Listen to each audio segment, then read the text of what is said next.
Good evening. Good evening, everybody. Welcome to the July 10th, 2023 City Council open session of the City of Pacifica. The time is now 7:02. Can we have a roll call, please? Councilmember Bowles, Here. Councilmember Beer, Here. Councilmember Beckmeyer, Present. Mayor Pro Tem Vaterlos, Here. Mayor Big Stick. Present. Friendly reminder, if you haven't put a parking pass in the dash of your car, please grab one at the bottom of the stairs off the door. That way we make sure you don't get ticketed. Go ahead and do that if you haven't already. Today we have a pitch hitter for City Clerk, Assistant City Clerk. Yay. Do you have any notes you'd like to read for the meeting? Yes, for tonight's meeting, it will be held in person and on Zoom hybrid. The meeting can be accessed via Zoom through the Zoom link provided in the agenda. The meeting is also available via live stream on www.cityofpacifica.org/livestream and televised on Comcast Channel 26. For those wishing to comment via Zoom, press the raise hand button to indicate you wish to speak. Management Analyst Brooks will call on you when it's your turn to speak. If you are dialing in, press *9 to raise your hand and *6 to unmute once called upon by the last 4 digits of your phone number. Thank you very much. The City of Pacifica acknowledges that we occupy the unceded ancestral homeland of the Ramaytush Ohlone peoples, who are the original inhabitants of the San Francisco Peninsula. We honor the Ramaytush Ohlone peoples for their enduring commitment to Mother Earth. As the indigenous protectors of this land and in accordance with their traditions, the Ramaytush Ohlone have never ceded, lost, nor forgotten their responsibilities as the caretakers of this place, as well as for all peoples who reside in their traditional territory. We affirm their sovereign rights as First Peoples and wish to pay our respects to the ancestors, elders, and relatives of the Ramaytush Ohlone peoples. Councilmember Bowles, if you'd lead us in a salute to the flag. I pledge allegiance to the flag of the United States of America and to the republic for which it stands, one nation, under God, indivisible, with liberty and justice for all.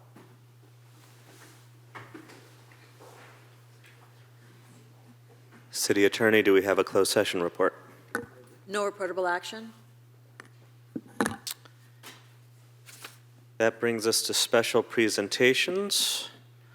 I've got a special presentation for the Life Buoy Project Appreciation and Recognition of the RNA Foundation and the Sharmishta Pruthi for their funding and support to Sea Valor and the Pacifica Life Buoy Project.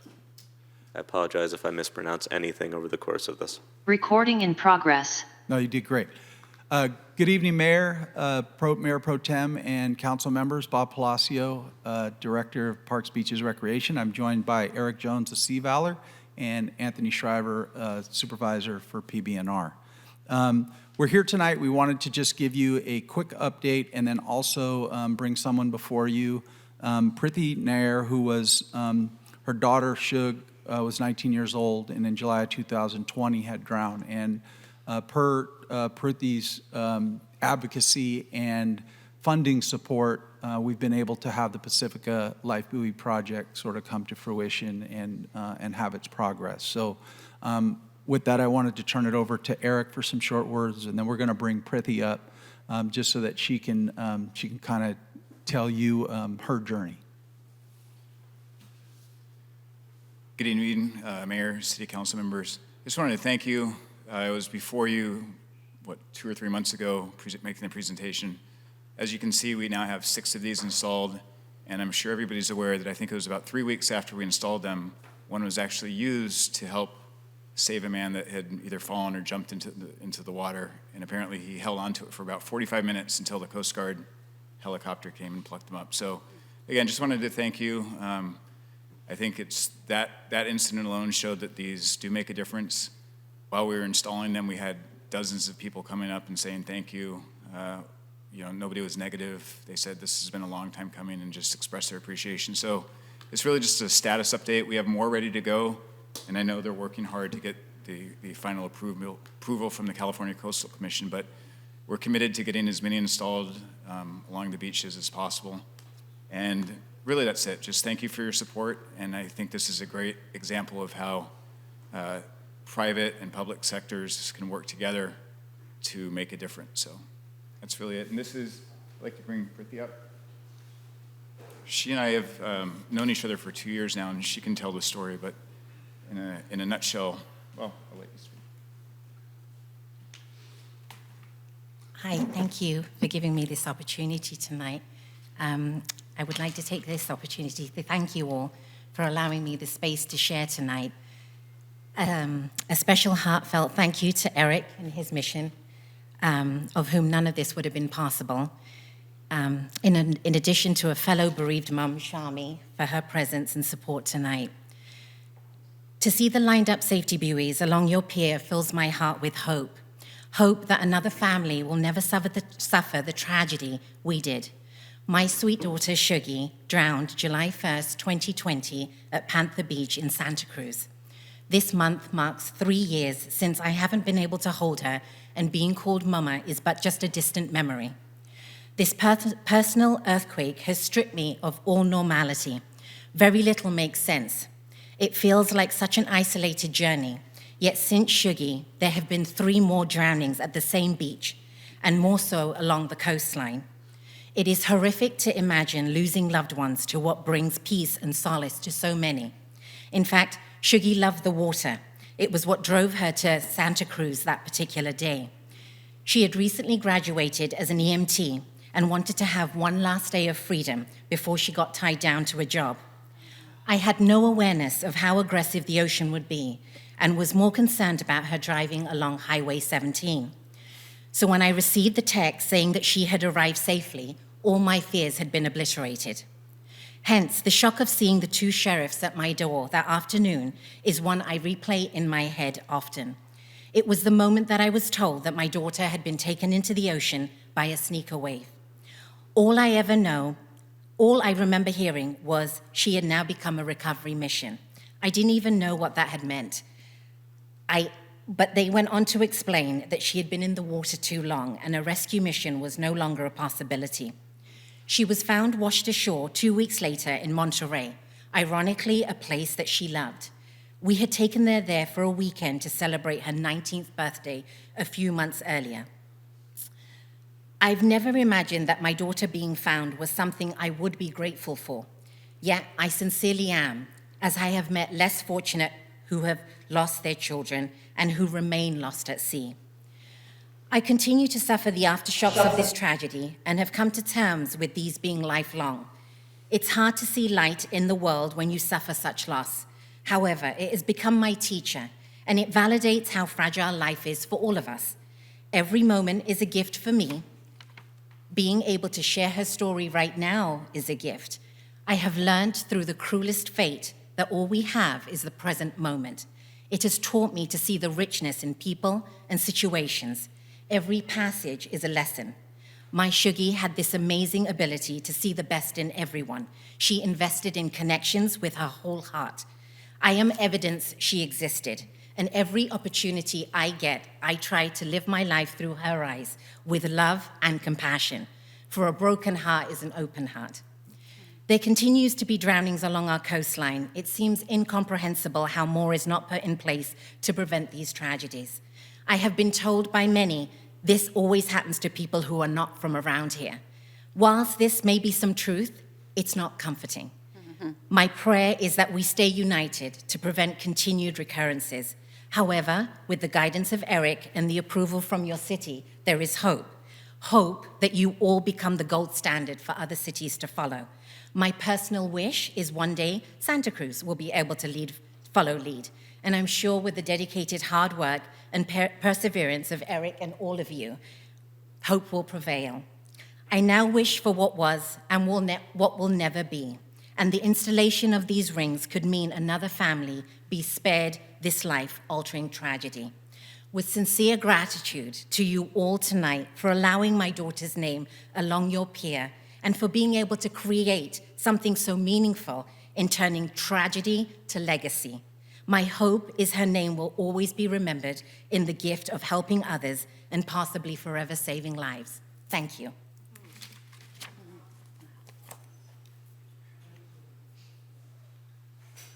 So thank you, Council. Again, Prithvi, thank you so much. We're very grateful for your support as well as the support of so many folks that are making this project actually happen. So with that, we just wanted to give you that update, allow Prithvi to come up and speak, and we're very grateful for your support.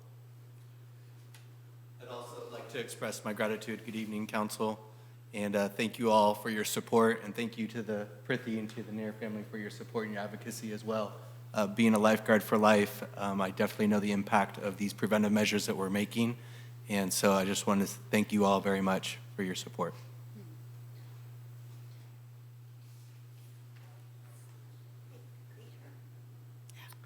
You want to take a recess? So we will take a 5-minute recess in a moment. I'm going to say a word. And so I want to thank you, Eric, for returning. And I thank you, Ms. Nair, for being here tonight.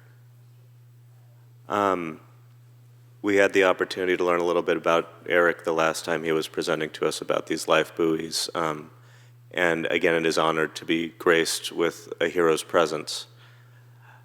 It is no less a blessing to be graced with the presence of somebody who has taken the sincerest of tragedies as an opportunity to save upwards of countless lives. One has already been saved in our city. Before sitting in this chair, I was sitting in those chairs rather regularly, and it was not infrequently enough, and it never is infrequently enough, that I would hear the occasional story of somebody losing their life to our ocean. Because of what you did with it. Already a life has been saved in our ocean. And so I have no words to express the deep gratitude for even that one life, let alone being very sure that many lives will follow. And I do believe that not just here in Pacifica, but up and down this coast, in not too long a time, many will be able to give thanks, even should they not know the name that they should be giving thanks to, yours if not your daughter's. Thank you both for being here. And with that, we're going to take a 5-minute recess.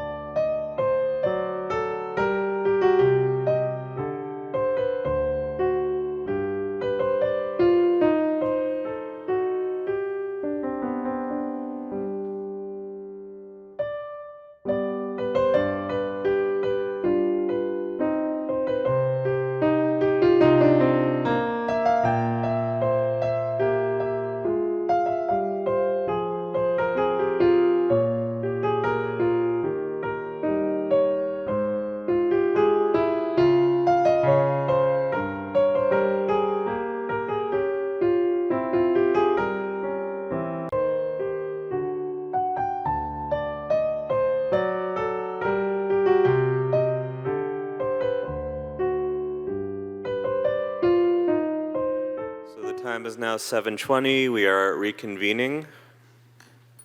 And next on the agenda is the consent calendar, items number 1 through 13. Do any council members wish to pull a consent item?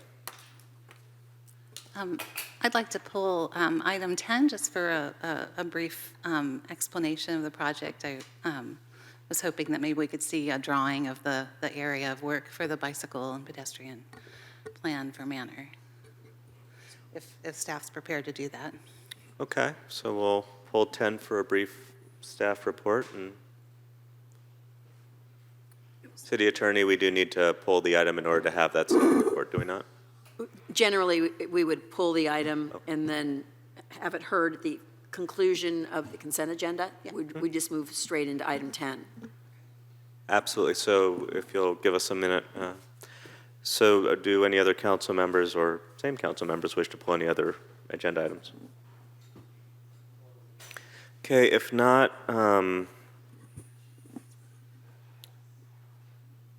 Let's open public comment. So if any members of the public wish to speak on the consent calendar minus number 10, you're welcome to. I don't have any cards up here, and there's no one on the phone line yet. I don't see the call-in information for the phone on the screen. I just want to make sure everyone has the opportunity. So if you're watching at home or on Zoom, you can dial in at 1-669-900-6833. It's webinar ID 811-5615-8241#. Please press star 9 to raise your hand. It'll be star 6 to unmute when you're called upon by either your screen name or the last 4 digits of your phone number. And we'll ask if you please state your full name for the record at the start of your comment, and I'll let you know when you have a minute remaining. Is anybody called in, Ms. Brooks? There are no hands. Okay. So if there's no one from the public who wishes to speak, we'll close public comment. Council members, do you have any questions on any consent items? Councilmember Beckmeyer? Not a question, just a comment. I just want to thank, on item 5, I would like to say thank you to our city staff and to bargaining unit members and labor partners for all their work, diligent work on this, bringing this forward.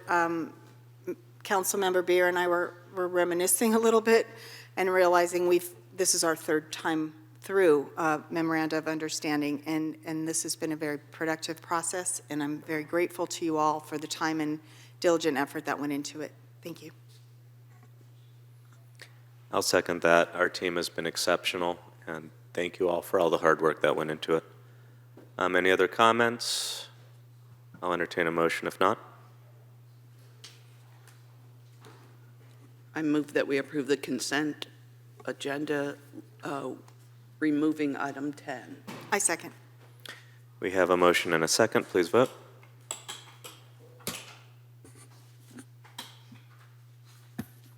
The motion to approve the consent calendar moved by Mayor Pro Tem Vaterlos and seconded by Councilmember Beckmeyer passes unanimously. Thank you. That brings us to item number 10, the Esplanade Avenue and Palmetto Avenue Bicycle and Pedestrian Improvement Project, Task Order Number 2. Proposed action, adopt a resolution authorizing Task Order Number 2 between the City of Pacifica and Fair and Piers for design services for the Esplanade Avenue and Palmetto Bicycle and Pedestrian Improvement Project. Can we have a staff report, please? Good evening, Honorable Mayor and City Council members. And I would like to present for you today the request for the adopted resolution authorizing Task Order 2 between the City of Pacifica and Fair and Piers for design services for the Esplanade Avenue and Palmetto Avenue Bicycle and Pedestrian Improvement Project in the amount of $46,000, increasing the overall cost ceiling to the amount not to exceed $103,000. I'm Roland Yip, your Deputy Director of Public Works / City Engineer.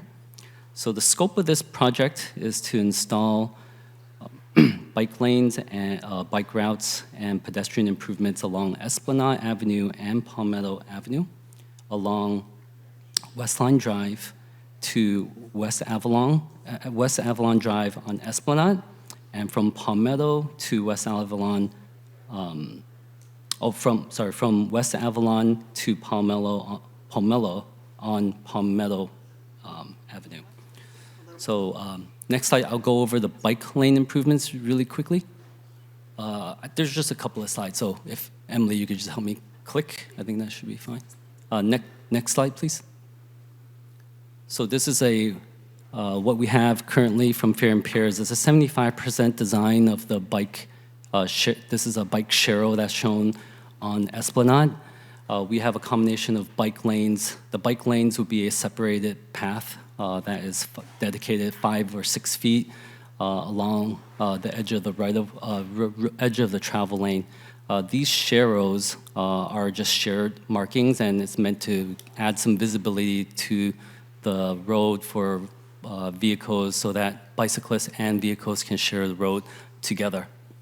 So we have a combination of the bike sharrows and bike lanes across Esplanade and also on Palmetto. So in terms of the comments, I will get to the pedestrian improvements at with my last slide here, but in terms of the comments that we received from the TA as part of our grant application, they had requested for us to create, instead of the bike sharrows, so bike sharrows, another name for them would be Class 3 bike lanes. Instead of the Class 3, they asked for Class 3Bs. The only difference between a Class 3 and a 3B would be there are some additional features that would enhance more visibility to pedestrians and bicyclists. So some of the features would be like an enhanced crosswalk or signage. It would be high visibility crosswalks, pedestrian activated signals, refuge islands, and then some more physical features like raised crosswalks, speed humps, possibly traffic diverters, and then there's some more drastic changes you could do into the streets, like put in roundabouts and raise intersections. So those are the additional costs that's being requested that were out of scope from Fair and Pairs because their original scope was to only add Class 3 bike lanes. So we have to investigate across all of the intersections as well as any other signage that we can add on to these Class 3 bikes symbols. The other comment that was received from the TA was to look at the bus stop, and it is a pretty complex bus stop location that is near the on-ramp over here. So we would need to add some refuges, medians, and a bypass lane, as well as do some reconfiguration of the traffic lane. So the changes to this bus stop is also pretty significant. If you could do the next slide, please, Emily. I have a picture of what it looks like existing. So we are doing some pretty major changes to that crosswalk as well as to the other traffic lanes on this street in order to allow for the bike lanes in this area to be able to pass the buses safely. The other comment they also requested was to see if it's possible to add a rectangular rapid flashing beacon at this crosswalk. And so that would require also a study in addition to designing pretty large foundations that need to be cleared of all utilities in the streets. And so that also generates some additional scope and fees.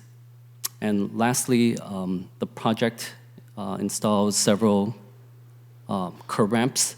And these are pretty standard curb ramps that you see on the corners with truncated domes, and they need to be upgraded so that they're ADA compliant as part of the project. Some of the locations need to be looked at a little bit more closely because of the slopes on the streets.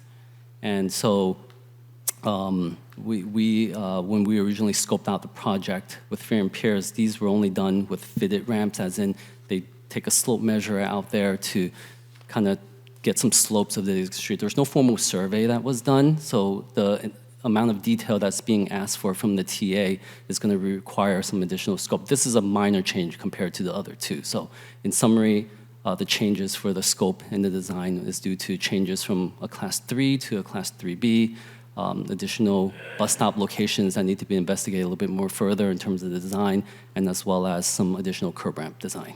And staff is available to answer any further questions here. I have a few.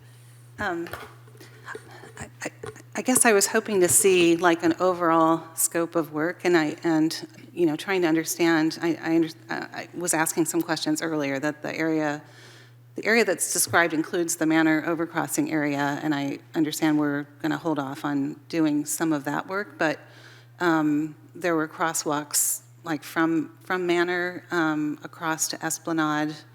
I think those are part of the project. Is there? Let me just back up. I have no issue with the consultant's work, but I don't feel like I fully understand the project, and I'm getting a lot of questions from my constituents who live in the area, and so maybe there's another way that I can see the full scope of the work separately. And one of the questions I had relates to what you've the shared lanes on Esplanade. We're not proposing a separate bike lane at this point? Is that what I understood? For that section, there is not enough travel lane to add a separate lane. We need a dedicated 5-foot space in order to add. So there are certain areas of Esplanade which will not have a separated lane.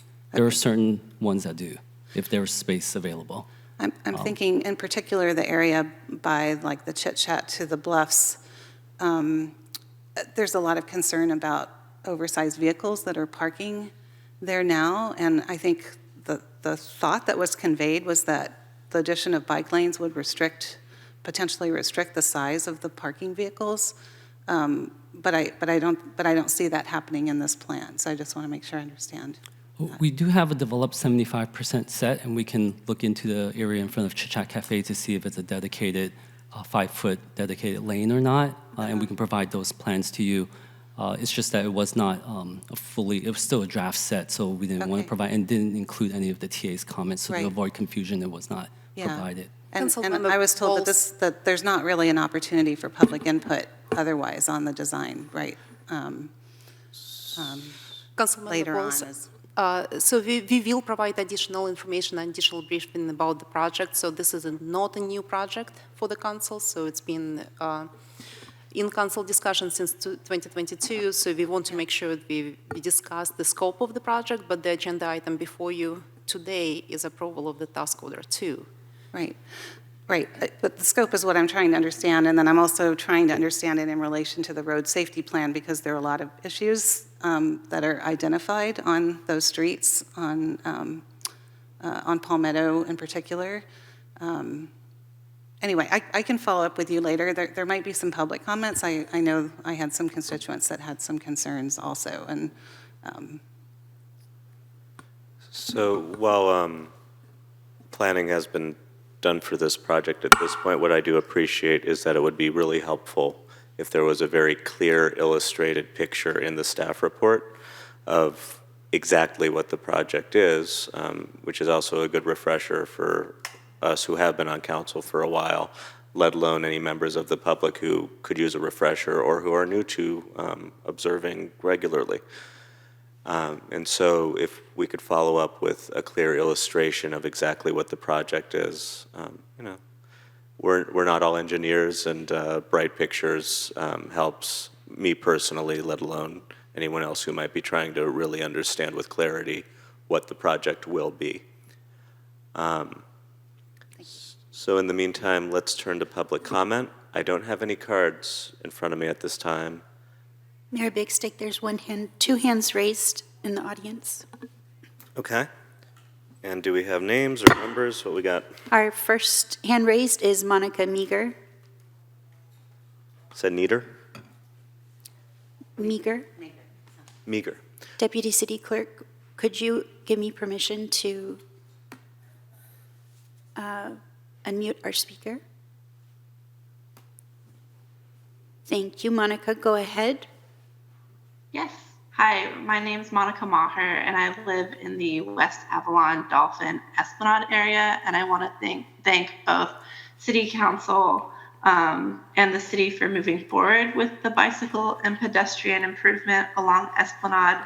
I helped one of my neighbors collect signatures in support of funding for this project, and all but one of our neighbors that we asked for support enthusiastically signed. So it really shows that there's a lot of neighborhood support for this project.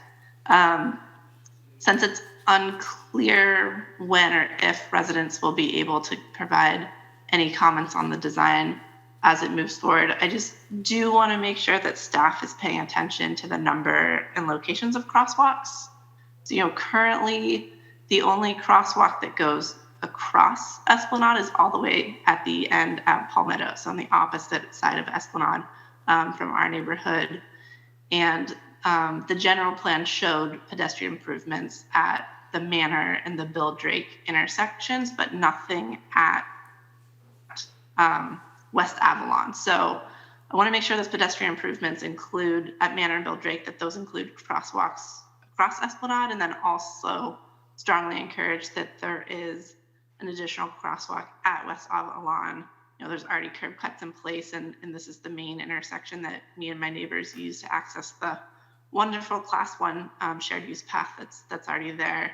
There have been a lot of instances of cars that speed around that corner, and one even crashed into my neighbor's yard. It was going so fast and they lost control. So, again, thank you to the city for prioritizing this project. We're delighted it's moving forward, and I fully encourage City Council to approve the task order that's in front of them tonight. I just wanted to raise the issue of crosswalks to make sure that they are and continue to be a priority. Thank you. Thank you very much. Our next hand is from Irene Lee. Irene, go ahead and unmute and state your name for the record, and I'll let you know when you have a minute remaining. Hi, my name is Irene Lee. I'm actually quite confused. How can you have a dedicated bike lane that is also in conflict with the oversized vehicle that parked along there? So, I mean, I'm seeing that there are a lot of potential conflicts. So I would like to suggest that you guys clarify that before you moving forward. I mean, I'm talking about like Esplanade and Palmetto. I mean, there's hardly enough room for parked vehicle and driven vehicle, and then you're adding on a bike lane, which is fine, but then your bike lane is not dedicated bike lane, it is shared with parked vehicle. I'm just seeing a lot of potential accident happening. That's my comment. Thank you very much. There are no other hands raised. And I see nobody else in the audience who wishes to speak, so we'll close public comment on this item at this time. If we could perhaps get clarity about the sharrows and the number of crosswalks.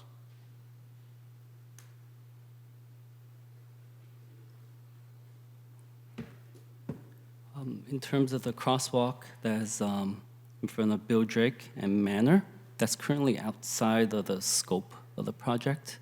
So the scope for the work is mainly on Esplanade and Palmetto. So there's none that's on Manor, and also it doesn't overlap with the Manor Overdrive, the Manor Overcrossing project, or Manor Drive Overcrossing project, sorry. So on the Manor Drive Overcrossing project, around half of the bike lane will be installed, half as in stops at the mid-block. It was scoped that way in terms of for the environmental documenting scope area. So if we were to complete it, we'll have to do it with a separate project outside of this project here.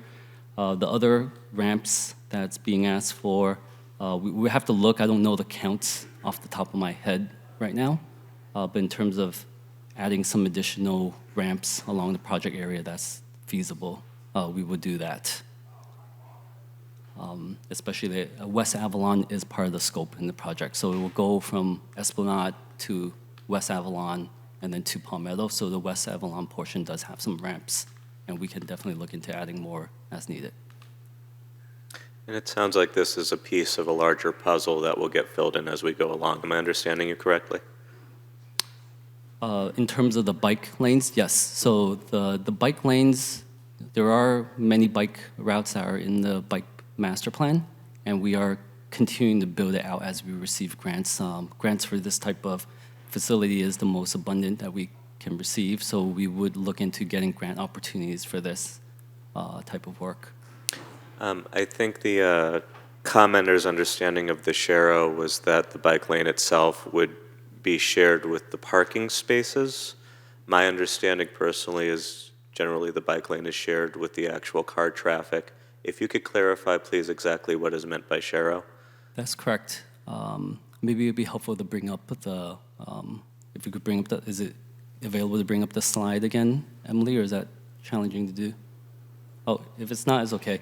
But that's correct. So you have around, on average, around an 11-foot travel lane, and then in this case, we have a 12-foot travel lane here, and you have a sharrow that's situated close to in the middle, and it's meant for the bikes and cars to share this lane together. Oh, sorry, it's the slide 2 before this one. Okay.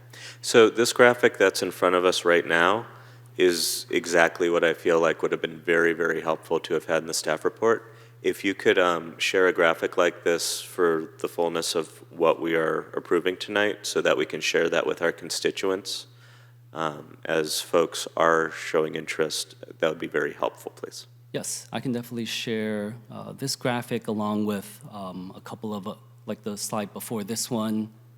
So this is one of the details for the sharrows look like. And this is good, having what the actual markings on the street look like as a part of this graphic. If it's possible to do something like that, that would be very helpful. Yes, that can definitely be provided. And, Thank you.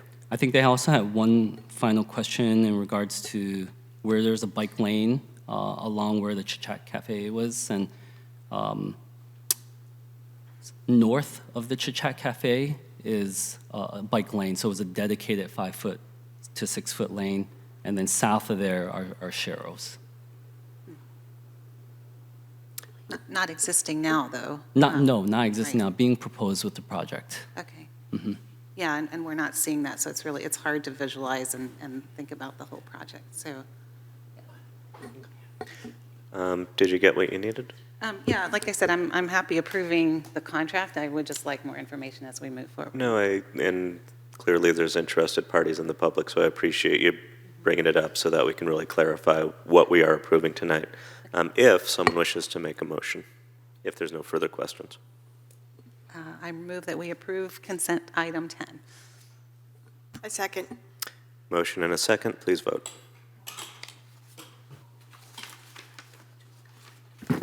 The motion to approve consent item 10 made by Councilmember Bowles and seconded by Councilmember Beckmeyer passes unanimously. Thank you very much. And thank you, Mr. Yep. I appreciate your time. That brings us to public comments on items not on the posted agenda. This portion of the agenda is available for the public to address the City Council on any issue that is not on the agenda. Any person wishing to address the council shall be recognized by the mayor during this time, provided, however, that only items not on the agenda for that meeting may be addressed. We appreciate it when you address the council as a body rather than any particular member, and council members shall not enter into debate with speakers under public comments on items not on the posted agenda. In other words, if you ask us a question in real time, we will not respond to that question in real time. However, depending on the nature of the comments we receive, sometimes we will make a clarifying statement at the end of public comment after everyone has spoken. A maximum time of 3 minutes will be allowed for any speaker. Persons addressing the City Council, we appreciate you adhering to the time limit and keeping things nice and civil. There's other legalese I could be reading, but if you keep things nice and civil, I don't have to read that legalese. And with that, I see cards on their way up. If you're calling in by phone, please dial 1-669-900-6833, webinar ID 811-5615-8241#. Please press *9 to raise your hand. You'll press *6 to unmute when called upon by your phone number, the last 4 digits of your phone number, and please state the full name of your full name at the start of your comment, and I'll let you know when you have a minute remaining. The one card I have is from Frank Bella.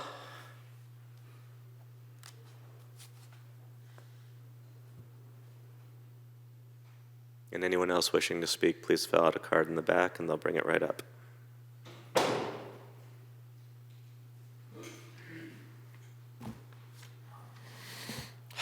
Hello, Mayor, council members, and staff. Frank Vella speaking as a longtime Linamar resident. I and many others attended the Beach Boulevard Infrastructure Resiliency Project held at the Community Center this past June 27th. Although the meeting was informative, many residents still have a lot of questions that only council or city staff can answer. Today, I have almost 20 more requests that I would like to submit to add to our 120 requests for a special study session. The event on the 27th was not open to much of public outreach, and the 2 council members that were there were able to meet with a few individuals on a one-to-one basis. It was appreciated that our city council meeting on the 26th, that council members and our city manager did inform the public on some of the efforts that are being made to deal with the Beach Boulevard issue. Yet, many questions go unanswered. We still are not clear on what many of the public officials are doing regarding the meeting in March and following up with the issue regarding Beach Boulevard. Senator Becker apparently secured $548 million for Coastal Conservancy for sea level rise prevention, but we don't know if any of that is allocated to Pacifica. What really has been our communication with the Coastal Commission and their push for managed retreat? Later this evening, our appointments to a task force, certainly that will impact the issues of Beach Boulevard. I'm certain that many were not aware of its implications to Beach Boulevard. Where are we as a city position on managed retreat? Can our council members state with either yes or no if they are for managed retreat or not? Are we too concerned to take a stance on this? Are there upcoming task force committees that are set up, designed, whether intentionally or not, to implement managed retreat? Are committees being created with an uneven balance of those who are either for or against managed retreat? Will that be a criterion that is even brought up? The public is asking to not just be listened, but to be heard. What will it take to a council that can respond to a request by so many citizens requesting a thorough discussion on such an important issue? Thank you. Thank you. I do have a card from Suzanne Drake.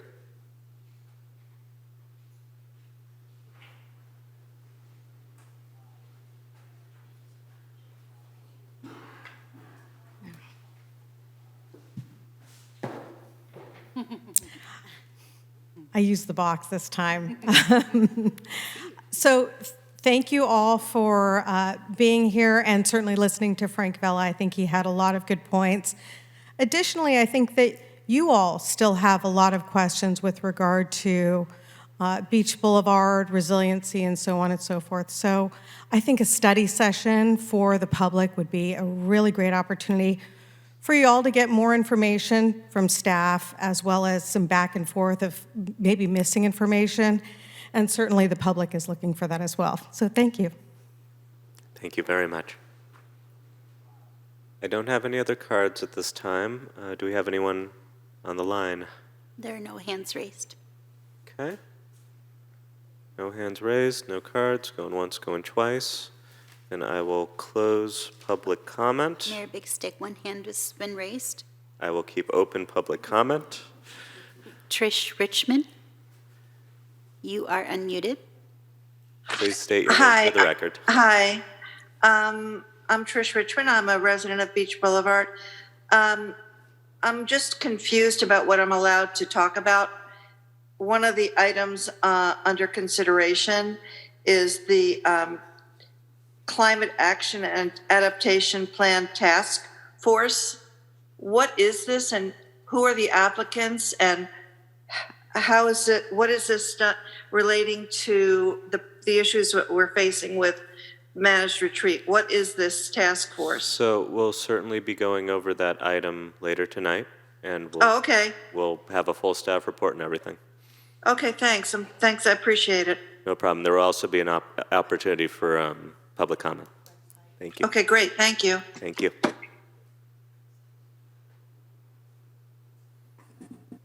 Are there any other? There are no other hands. Remy approaches. Please Hello. state your name for the record, and please fill out a card after you're beautiful. Honorable City Council, just want to bring up quickly again, 4th of July, we had basically big fireworks show, we could see from our house, and, just again with, the high fire danger, especially in the back valleys, we need to come as a city and a community to some kind of solution. I know a lot of fellow community members are concerned because they're, dog owners, cat owners, and the pets are really frightening. And So, it's a continuing problem. I do hope, I did suggest, I think, last year that maybe, we get together with community members, and if they want to shoot off those fireworks, we do it under the supervision of fire and police on one of the beaches away from houses, away from grasslands, and have a, community affair. So, that's, hope the city council and the staff, think a little bit more about that. So, we could have fun and, do it in a safe manner. Thank you. Thank you very much. I see no other movement from the audience. No one else on the line. We will close public comment at this time. Councilmember Beckmeyer, did you want to recommend a website?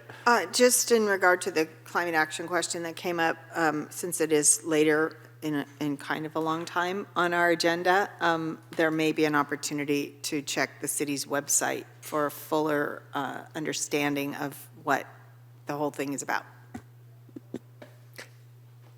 We will go over it later as well if you have trouble digging through to find it. Okay, this brings us to council communications. Who would like to go first? I will. Mayor Pro Tem. Very light because of the holiday. I went to 2 rent control meetings. I went to the Frontierland Park 4th of July celebration, and I'd like to thank everybody from PB&R. The kids had a great time. I went on the big slide, and it was very fun. Wasn't sure I was going to do it, but hey, it was fun. You were supposed to wait for me before you went on the slide. I was, but I went down with other people equally my age, so. Fair enough. We all attended this, well, most of us attended the special meeting to interview the 15 people for the climate action plan. And today, I spent almost the entire day with the San Mateo County study session on rent control. And that was an extreme meeting. Started at 8:30 and ended at 3:30. So it was ending in no decision. So thank you, that's it. Okay, Councilmember Bowles. Thank you to all of you here who did attend the Beach Boulevard Infrastructure Resiliency Project meeting. Mary and I were there and conveyed that all of you really wanted to be there also, but we were limited to two council members. I want to let everyone know that the meeting presentation part, which was about half an hour, was recorded by PCT, and so that is available on the website if you missed it. We did have about 80 people come. It was a really good turnout. And then the consultant gathered all the questions that were asked, both individually of the consultants and staff, and also afterwards asking Mary and I about conversations we had had with a number of people. And so all of that information is being put together and will be posted on the city website once the consultant has finished that work. So look for that. I'm sure not all the questions were answered. I still have questions too, and it's going to be a process. The engineer hasn't done all their design. There'll be more coming, and city staff is continuing to work with Coastal Commission staff to understand our path forward on our LCP, and so that will come when we know. We don't know right now. Tiger and I also attended the North County Fire Authority JPA meeting, and that was mostly to talk about the budget distribution between us and Brisbane and Daly City for the administrative costs of the firefighters. But I thought I'd share, I have a little brochure from them here, and I'll pass this down to council members too. It's kind of their summary report for the year. And just to say they have an overall customer satisfaction rating of 98%. in the delivery of emergency and non-emergency services. And the average emergency response time is about 5.5 minutes, which I think is pretty good. It's interesting because they work in 3 different jurisdictions, and so some of their comments were a little confusing. For example, they talked about safety inspections of land parcels through vegetation management, and that they'd received 100% compliance. And I'm like, really? For Pacifica? You've inspected all that? And it turns out, no, they don't do Pacifica because that would cost us $3 to $4 million a year for them to do all of our inspections because we have so much land. So as fire season approaches, just a friendly reminder to clear your brush and so forth from the area.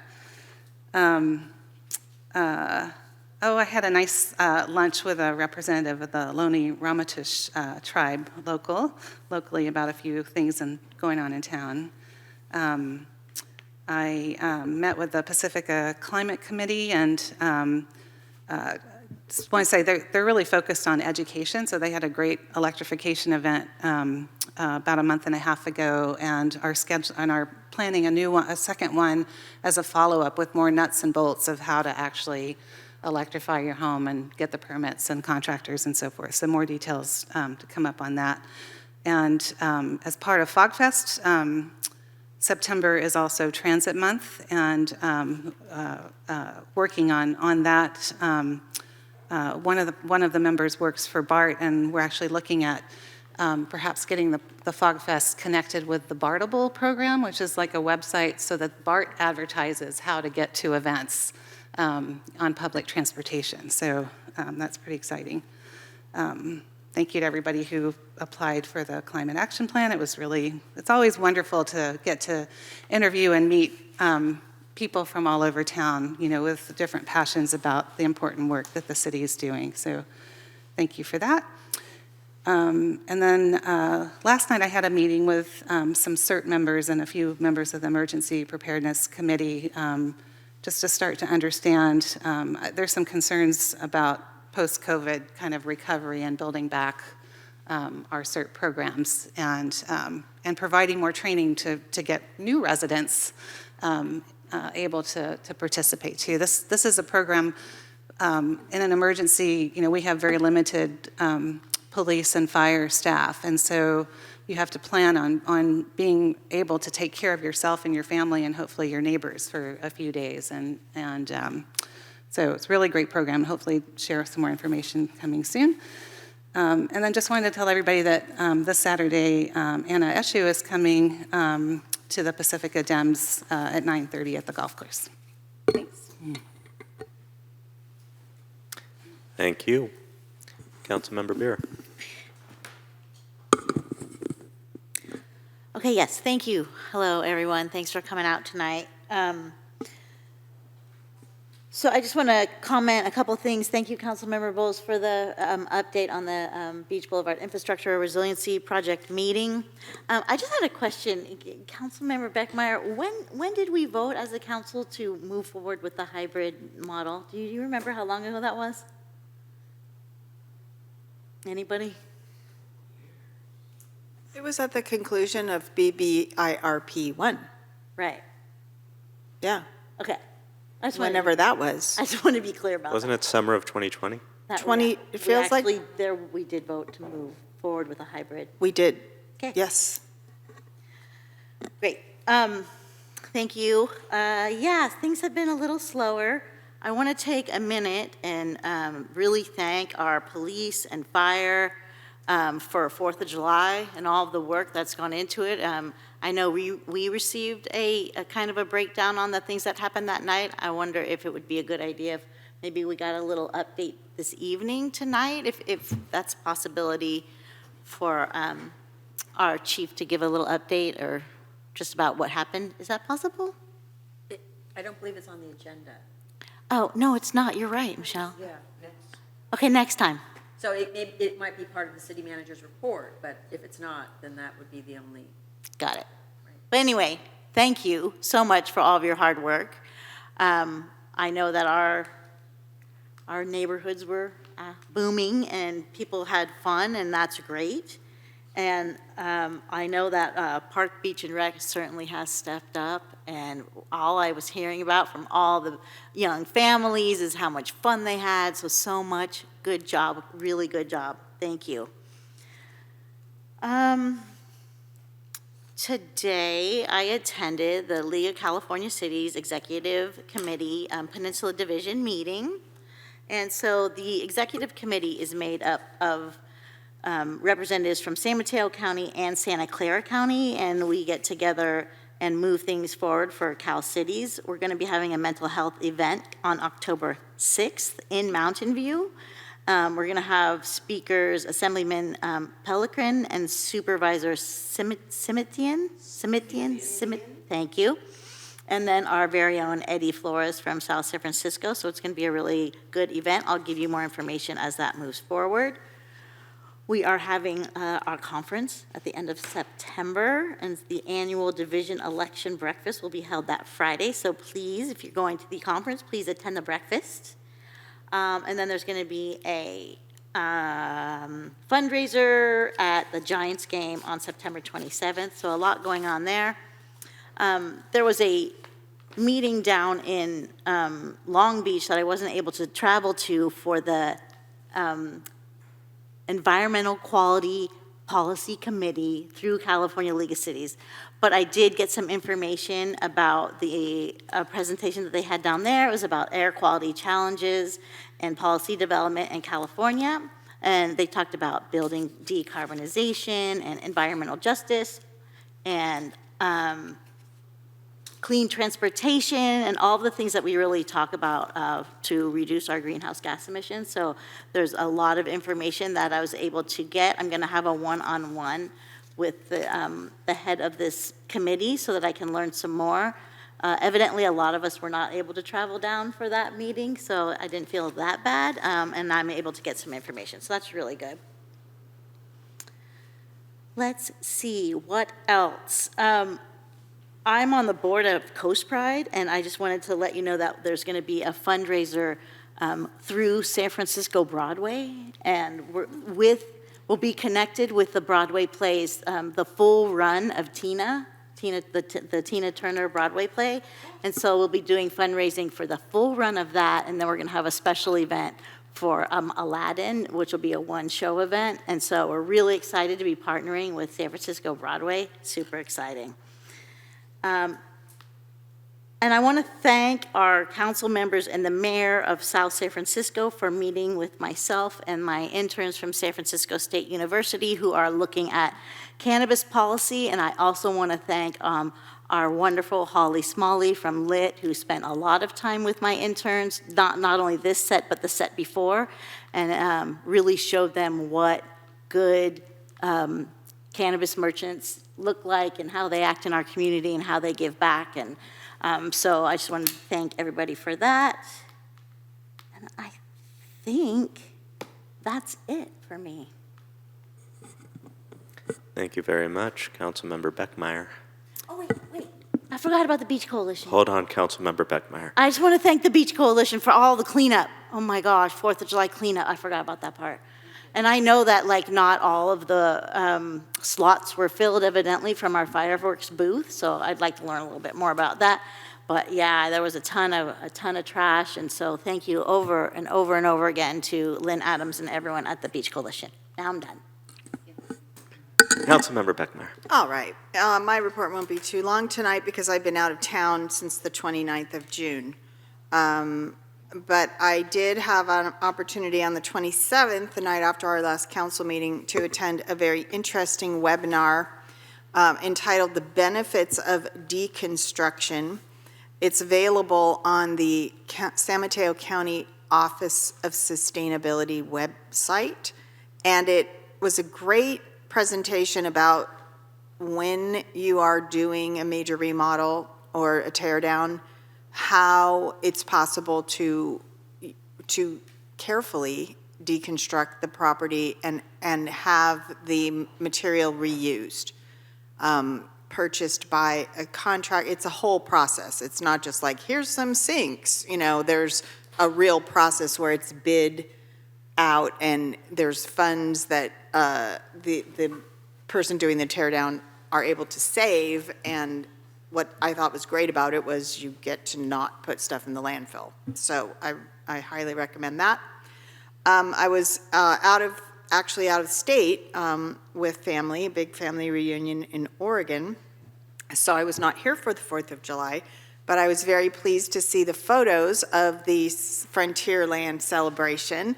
I'm really sorry I missed seeing the council members and the mayor going down the slide. That would have been truly a sight to behold, I'm sure. No, really, seriously, I think it's another example of the vigor and the excitement within Parks, Beaches, and Recreation, and the kind of great activities that are being brought forward. So thank you to all of the PB&R staff and volunteers and all of the folks who worked on that. I missed the Beautification Advisory Committee on July 5th, but I would like to give a shout out to the volunteers from the Cabrillo School PTO who have tirelessly spent several days working with BAC volunteers to get the north side of Crespi bioswale under control. It looks fabulous out there, and the next stop is the south side.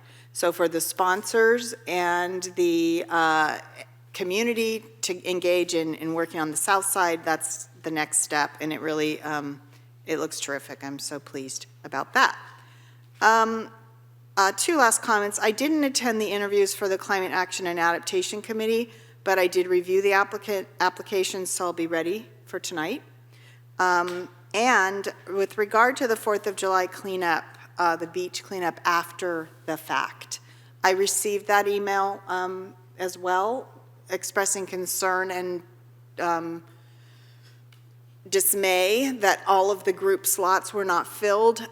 One thing I did want to say is it's hard when 4th of July is midweek. The very next morning at 8 o'clock in the morning, people are going to work, which is unbelievably hard to imagine, really, having done it myself a few times. It's hard to go to work the day after a big major holiday, but it's harder to fill those slots, and I think that's why we have 2 dates identified, or 2 opportunities identified within our ordinance.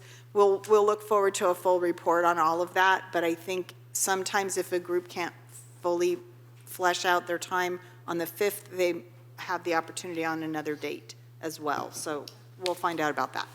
And thank you. That's all I have. Thank you. So, as always, thank you, Jack Burgett from North County Water for being here, North Coast County Water District for being here. Welcome.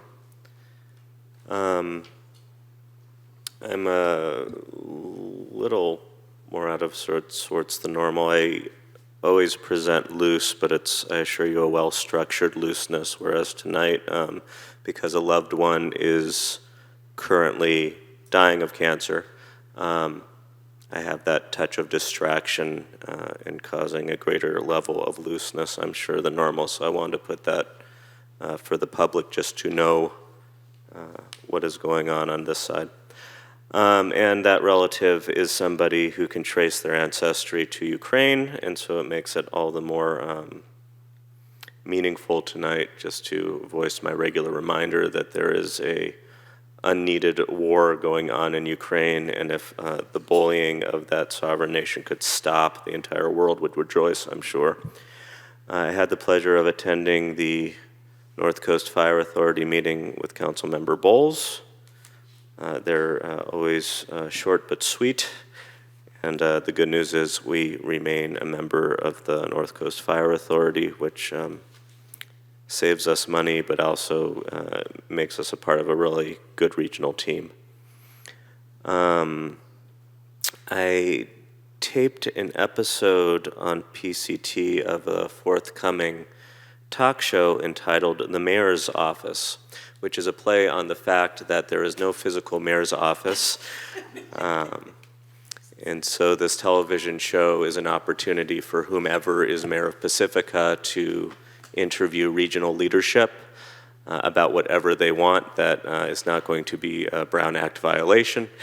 I made sure to consult with city attorney ahead of time. So for this particular forthcoming episode, it was me and Councilmember Beer discussing emotional intelligence and other matters of mental health, and a little bit about how we navigate our service and trying to give good service. And so if you have interest in, an hour-long love fest talking about the touchy-feelies, tune in Friday night the 28th at 8:30.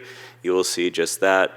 In future episodes, I plan on having folks like Ray Mueller come on and talk, Anita Reese, and we'll see who else we can get on the program.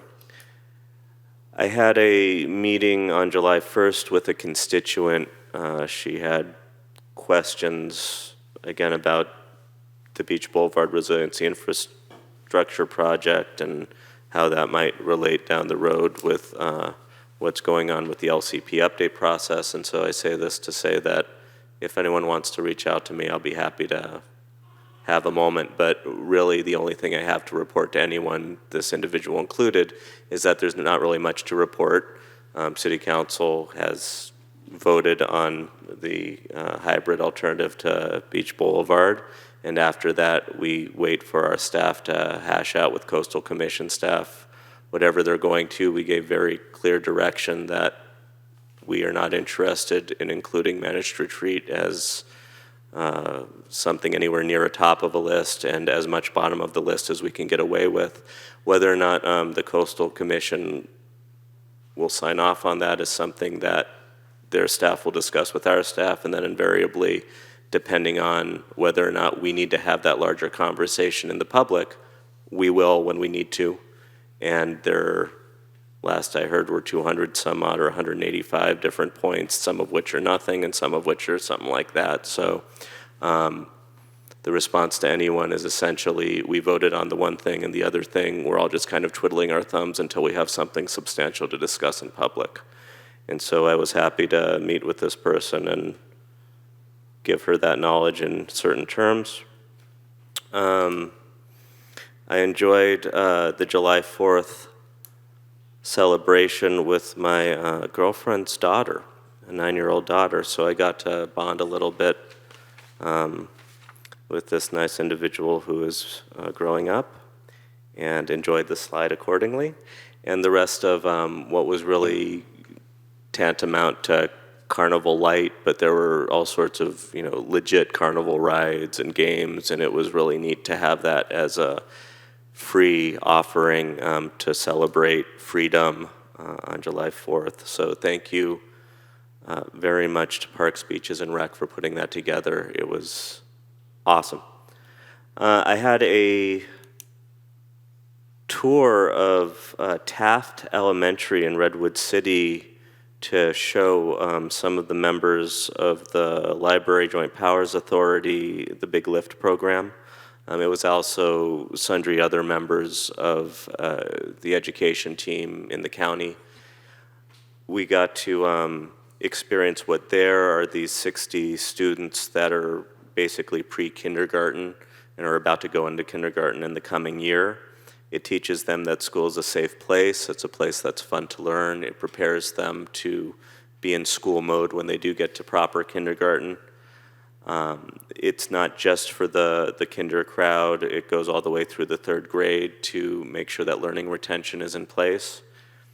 And they reflected that some of this training is frankly for the parents as well as the kids, to get the parents in the mode of this is the way to help your, in this case, kinder, let go and know that they're about to enter a safe place of learning. So that was really wonderful to visit Redwood City and see that program firsthand. I enjoyed time with some colleagues in San Bruno just to say that over a bowl of soup, we can deepen our regional relationships with fellow electeds, swap ideas, and further deepen those bonds for those moments when we have shared something we can work on. It's good to know you have friends waiting and able to join in you when those moments arise, and so it was a pleasure to deepen those relationships. That was really everything I did over the last couple weeks. It's kind of light for the holiday season, in the European sense, holiday, taking time off. So for those of you whom are interested, on the 19th, there's going to be a showing of what presumably will be the final Bruce Latimer show on PCT. It's going to be a live simulcast. You can go to the studio. It's going to be at 6 o'clock. It's going to be on the 19th of July. I was interviewed for this program as somebody who has been on the Bruce Latimer show a couple of times. I'm sad that I won't be able to attend because I'll be in East Palo Alto for LAFCO that night. But if you want to attend, they prefer if you RSVP in advance at the website, but you don't have to. You can just show up at the studio at 6 o'clock on the 19th of July. Relay for Life is coming up this Saturday at 10 o'clock. I have family time otherwise scheduled, but this is especially important for me as I know that there are other electeds not on this board whom have been diagnosed recently with cancer. Like I said, my loved one is dying of cancer, and there are other human beings in my life. So I'll be taking time to make sure to visit the beginning of Relay this Saturday to say my piece there, and I invite the entire community to come out. It's a really lovely event where the entire community can share in their experience battling cancer. And our next council meeting, a friendly reminder, is not until August 14th. So at the conclusion of this meeting, I invite everyone to enjoy their time off and hopefully be able to take some time to relax and spend time with loved ones, which has been obviated to me how important it really is while you can. So that brings us to staff communications. There is no staff communication this evening, Mr. Mayor, but we will be happy to bring forward the recap from July 4th event. So definitely a lot of things to celebrate with the community, so we'll be happy to highlight it at a future meeting. Kevin, you've changed.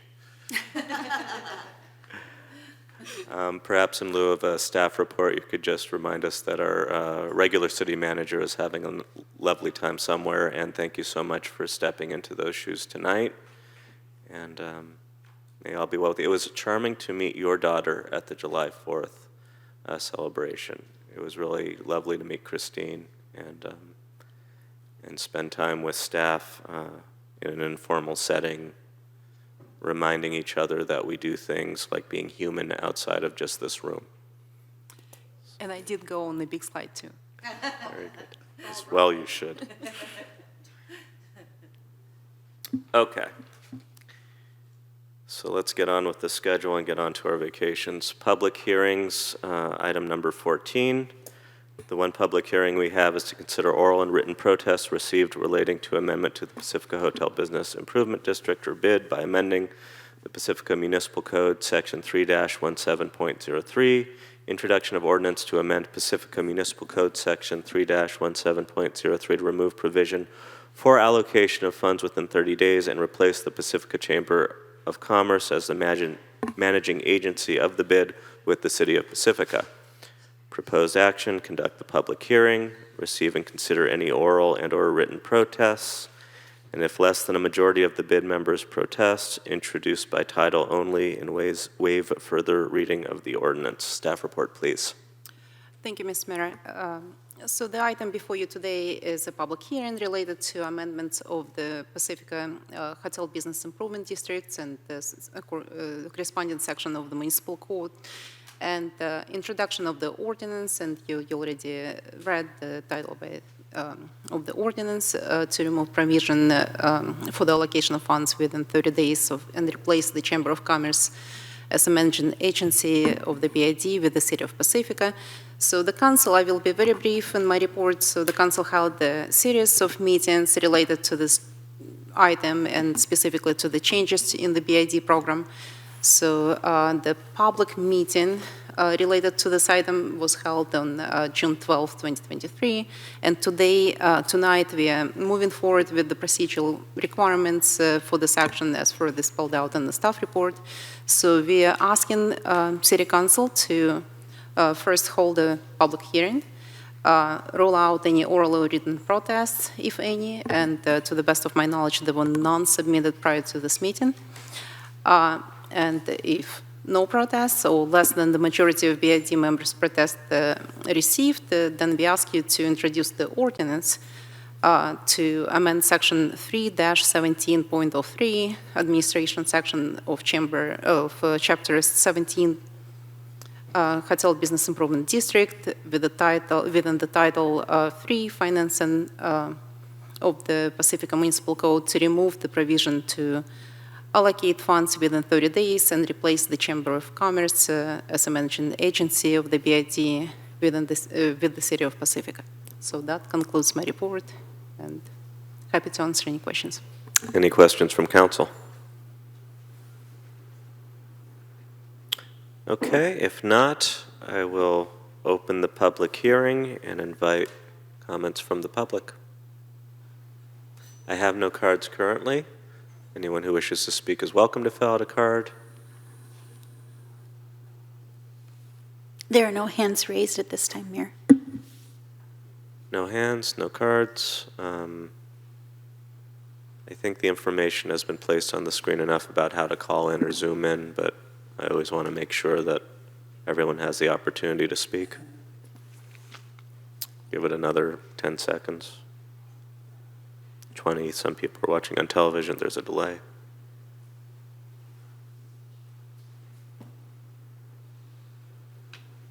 No hands? No hands. In that case, I will close the public hearing and bring it back to council and staff. Mayor Big Stick, this confirms that there are 0 written protests and 0 oral protests as well. Very good, thank you very much. Council, what is your pleasure? I just want to clarify, this is a information item, or this is a public hearing for us? We don't have an action to take on this tonight? No, you do. Except to receive, or do we? You do have an action with this item, so Conduct the you need to public introduce the hearing, ordinance. receive any- Is that the third item listed? Yes, is that the what item you number need for us 3 to read in your for the report. motion?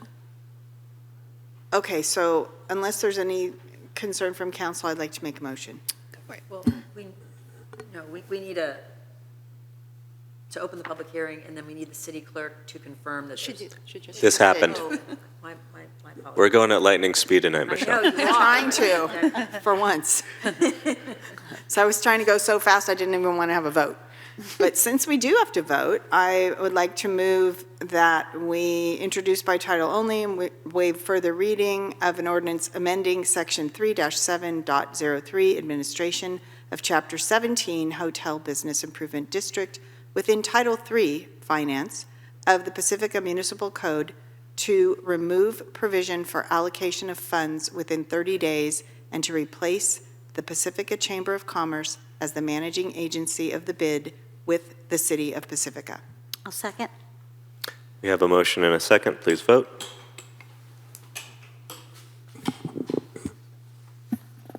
The motion made by Councilmember Beckmeyer and seconded by Councilmember Beer passes unanimously.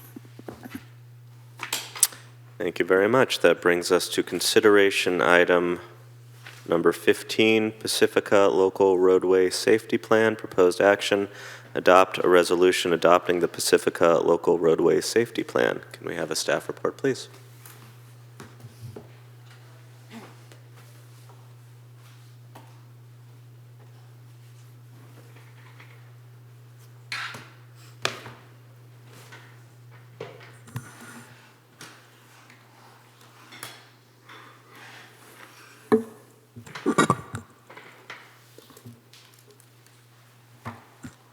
Good evening, Mayor, Mayor Pro Tem and council members. Lisa Peterson, Director of Public Works. With me here tonight, I have Aaron Ferguson. Aaron is a principal with Fair & Peers. They are traffic engineering consultants in the Bay Area.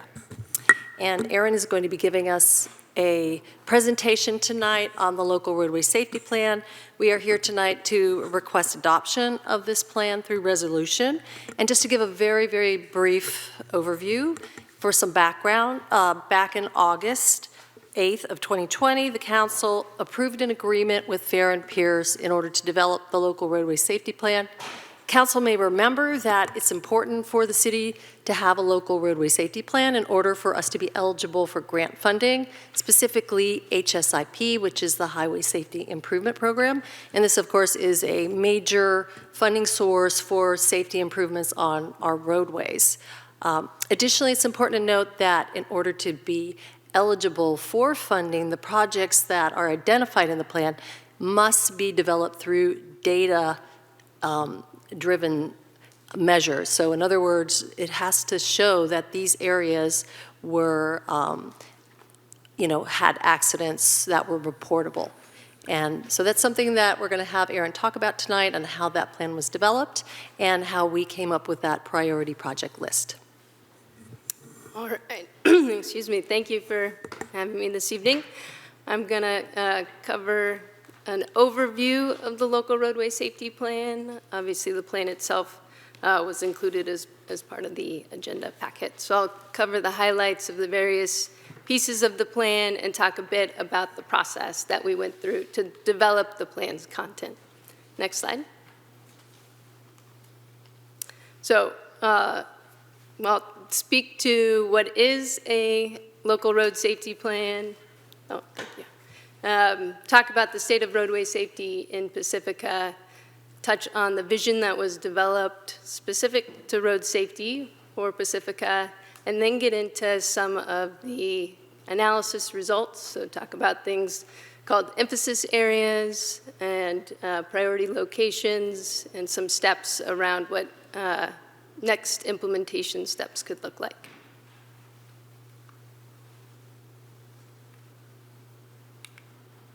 We might have to just say next slide. Oh, wait. There we go. There we go. You have to turn it on. So first and foremost, when we talk about road safety, we're very aware that collisions, severe collisions, fatal collisions impact communities, they impact individuals. Road safety in general is something that certainly has had an impact for the city of Pacifica and is something that many communities struggle with across the state, but also across the nation. We have seen, unfortunately, fatal and severe collisions in our country and in our state begin to increase again after many decades of seeing them decrease. And so this kind of phenomenon, if you will, has led to some shifts in the transportation industry and how we think about road safety and the steps we take to be more intentional about improving public roadways. So one of those steps is developing a local road safety plan. And this graphic here is from the Federal Highway Administration, and it visually is representing kind of a high-level process, if you will, for a community to develop a local road safety plan.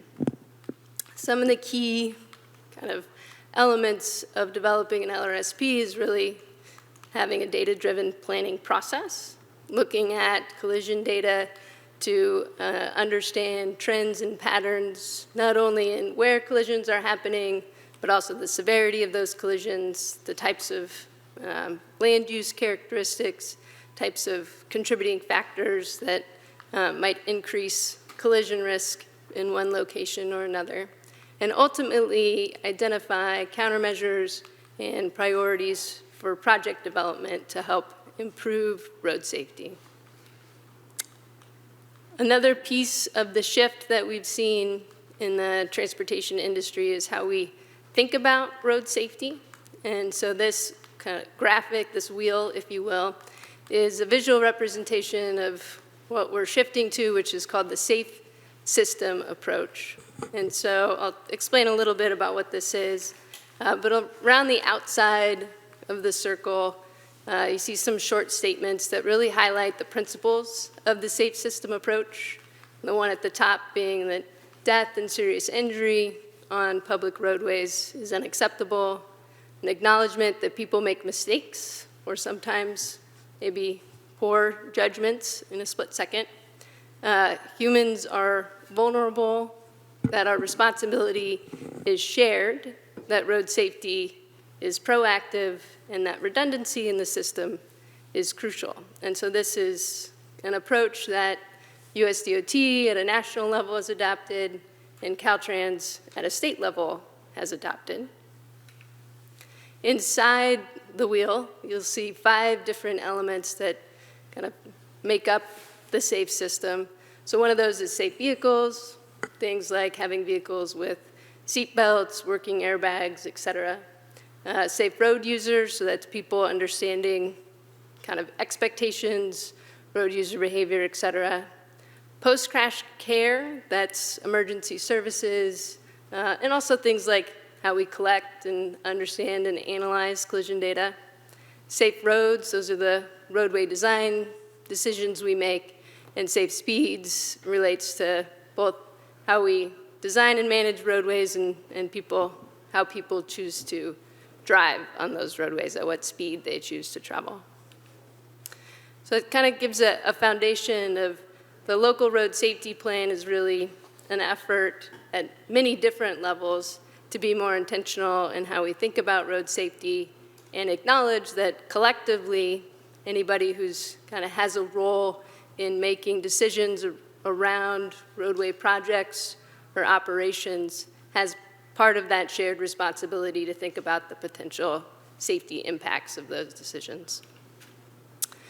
So in terms of safety in Pacifica, when we started this effort last roughly August, September, we began by using and obtaining the 5 most recent complete years of collision data. So collision data lags in completeness by a year or 2. So we looked at 2016 through 2020 is the most recently complete, and looked at public roads within the city of Pacifica. We included roads owned and maintained by Caltrans that were at grade, if you will. So portions of Highway 1 and Skyline Boulevard where you have traffic signals or where people can physically cross the road on foot or at an intersection, those sections were included in the analysis. Looking at that information, we kind of started to look at severity of collisions. I'll show a few other high-level charts. The plan itself gets into a little bit more detail about the types of collisions and so forth, but we'll stay a little higher level here. But looking at those 5 years of data, 32 collisions involved people who were killed or severely injured. So on average, roughly 6 people are killed or seriously injured each year. For other injury collisions, there were 382 that were reported in the data set. When we look at the year-by-year comparison, you can see with this chart we're showing the for each year number of injury collisions reported and the breakdown by mode, so vehicle collisions and then collisions involving bicycles and those involving pedestrians. So some fluctuation, some increase between 2017 and 2019, and then we all know that 2020 was the beginning of the COVID-19 pandemic, and overall travel patterns in many places changed, so we expect to see that year being a bit different than the years before it. When we look and think about collisions by mode and severity, these 2 charts are comparing, when we look at all injury collisions, the kind of percentage of those that involved just vehicles versus bicycle or pedestrians.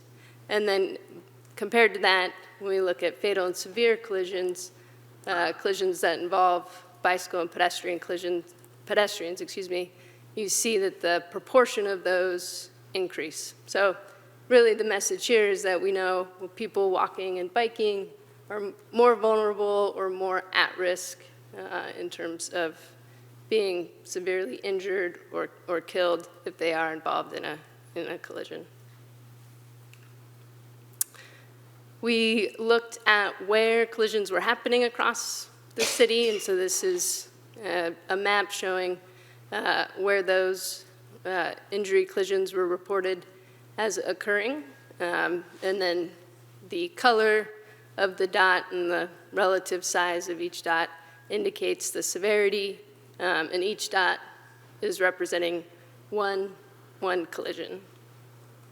And we'll return to another map here in a few slides too that speaks some more about collision location and how that can relate to priorities.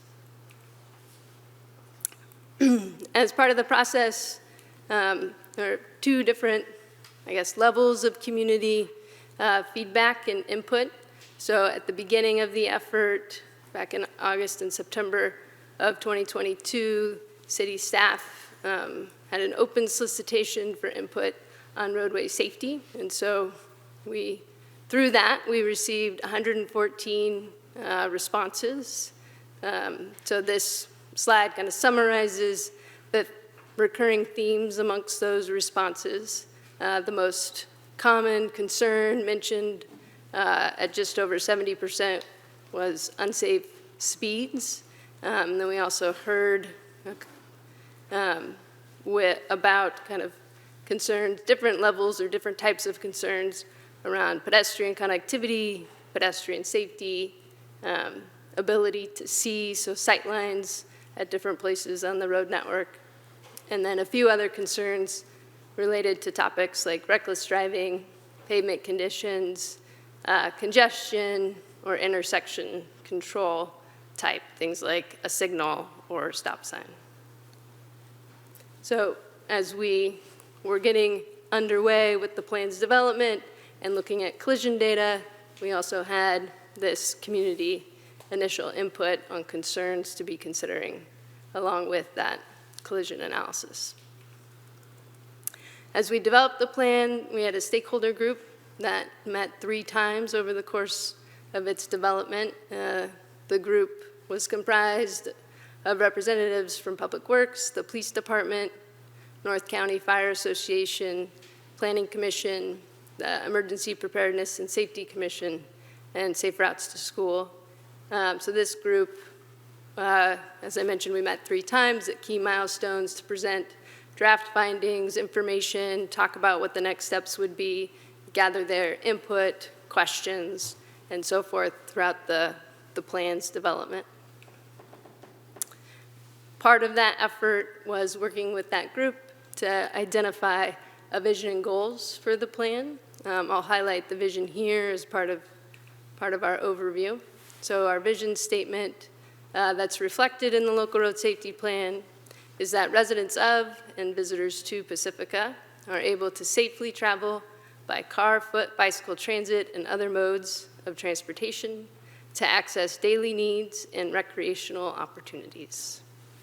And so this was a statement that was developed and is part of the LRSP, and then there are a number of supporting goals associated with achieving the vision statement. One piece of the LRSP and that process is to begin to identify emphasis areas, so I'll talk a little bit about what those are. So using the collision data alongside understanding characteristics of the roadways, so things like number of vehicle lanes, where there are traffic signals, where there are not, and then characteristics of the adjacent land use, so where there might be more activity because of recreational opportunities or because of shopping, schools, et cetera. We identified 5 emphasis areas that I'll touch on in a second. Within a given emphasis area, these are areas where locations have some sort of shared set of characteristics around those land uses or around the types of collisions that they've experienced.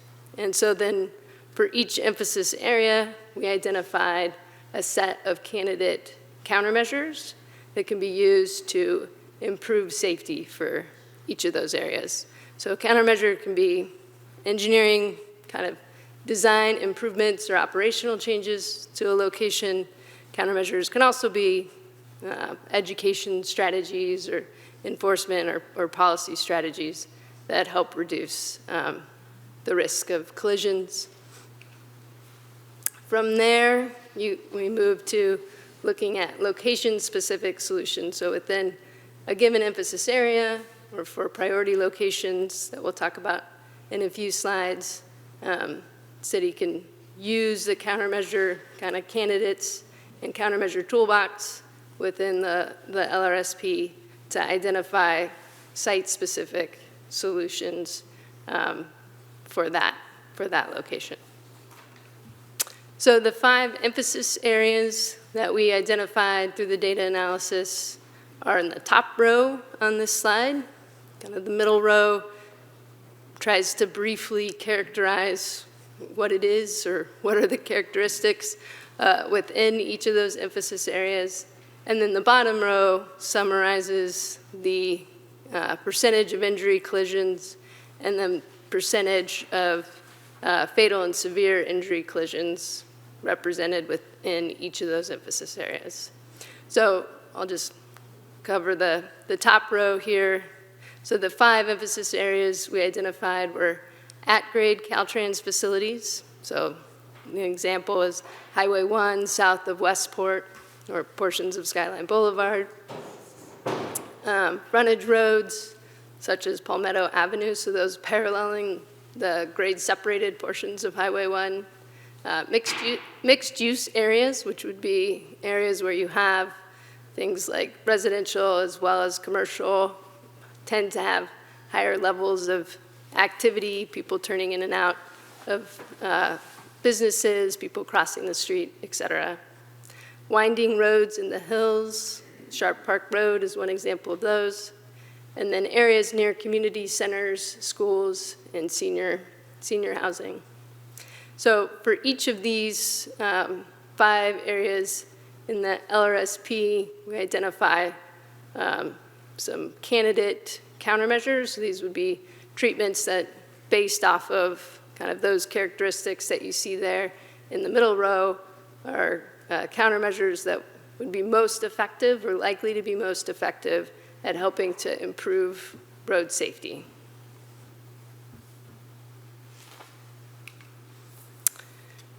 So as we kind of worked through emphasis areas, at the same time we're looking at what are the priority locations for the city to consider improvements at. So a key piece of this is understanding what locations are most likely to be grant competitive. So part of this process was taking the figure on the left is the geographic distribution of collisions across the city, where each shape or dot represents one collision, different colors represent the severity of those collisions. We took that data analysis and created what's called a high injury network, and that's what is shown on the right. So the high injury network is kind of the first step for any jurisdiction to begin to understand what are the priority roadways within a jurisdiction that makes sense to focus on for road safety. So, Aaron? Yeah. Sorry to interrupt you. May I ask you a question? Sure. Thank you. So as I'm looking at this, and I didn't look at it as deeply as I wanted to last night. I came up with a few questions, but another one's occurring to me as I'm looking at this. And the point's well taken that the map on the left are where was somebody hurt. And that should be the priority. There's no question about that in my mind. Was there any analysis as to property damage? No injury, but just property was damaged. We did not collect property damage only collisions, so we analyzed injury, everything from minor injury to the most severe outcome. And so I read the data thoroughly enough to know that the top 5 are recommending are to prohibit, or inhibit, death and injuries, and absolutely that should be priority. In future reports, and this is kind of a stretch thing, right? In an ideal world where we actually bring all the injuries and fatalities down to nothing, would it be possible to incorporate into future reports property damage itself? The data does exist. there tends to be more underreporting with property damage only collisions, so it's not as complete for various reasons in terms of just the process and the priorities of collision reporting. So that would be something that you'd want to be aware of if you went down that path, for sure. The other, I think, piece to keep in mind is the data, property damage only data is not as easy to work with. So there would be a higher cost of doing the plan development because there would be more data cleaning required.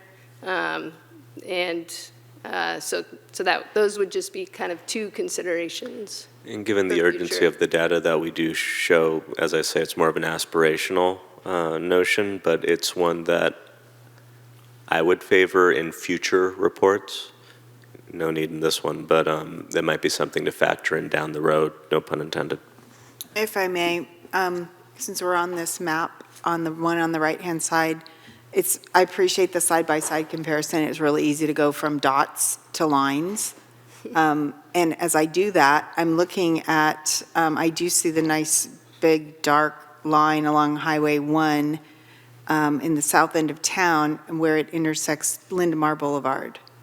But I'm also noting 3 dots at least. It's hard to tell if the dots are on the highway. I think they are. But then it looks like there's 3 additional dots on Crespi Drive, and I don't see a red line there. I know it's really nitpicky, but this has been identified on the previous slide with the boxes that you had. Crespi Drive, 65 and over, school children, da-da-da. And so I'm asking the question, how come that doesn't have a red line on it? Yeah, understood. Yeah, Crespi Drive definitely has land uses along it and activity along it and some history of injury collisions as well.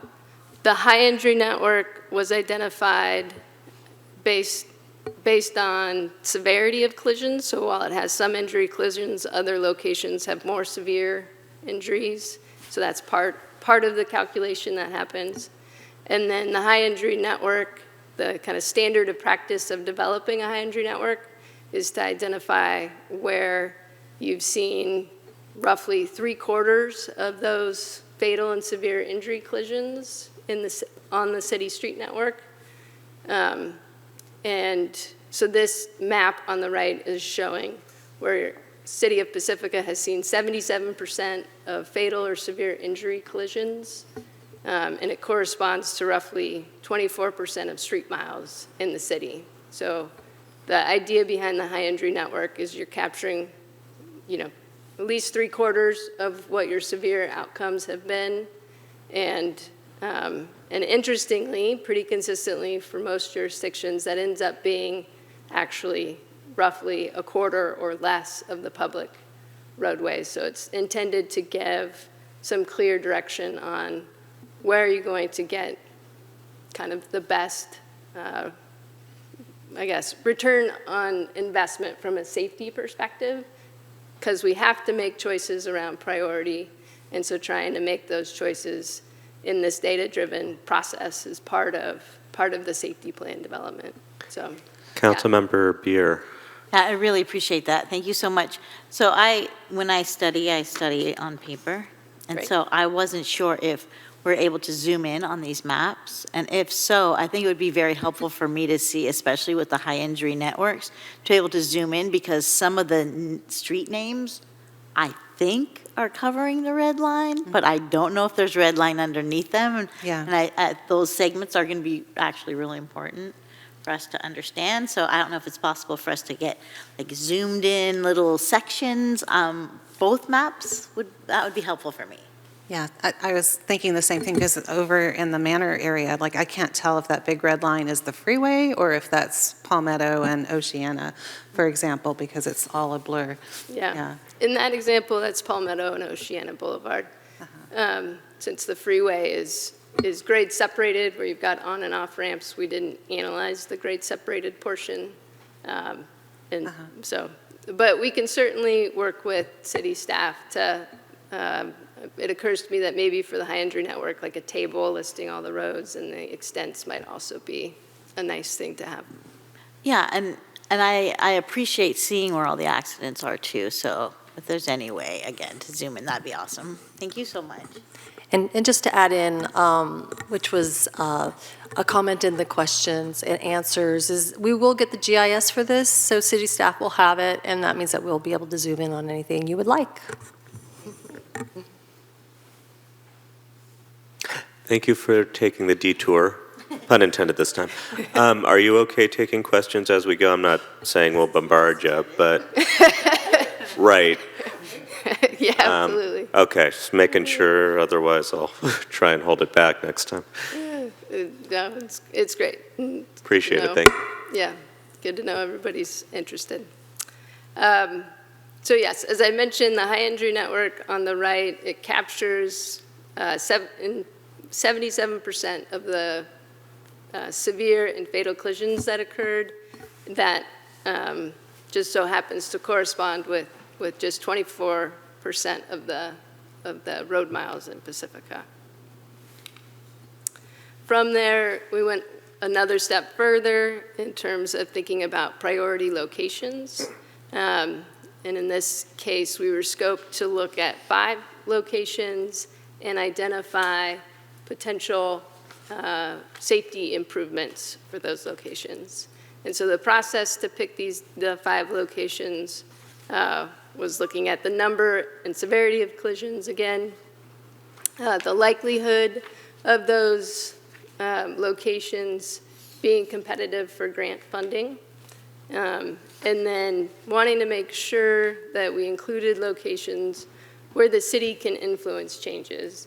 And by that, I mean there are a lot of collisions on Caltrans-owned facilities in Pacifica that have fatal or have had fatal or severe outcomes.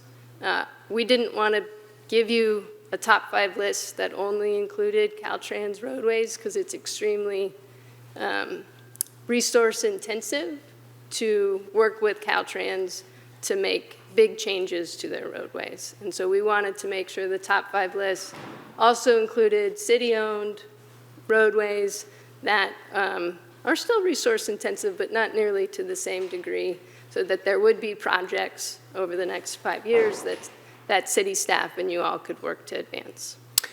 That bottom row, is that Crespi Drive between Highway 1 and Larita? Ladera. Okay.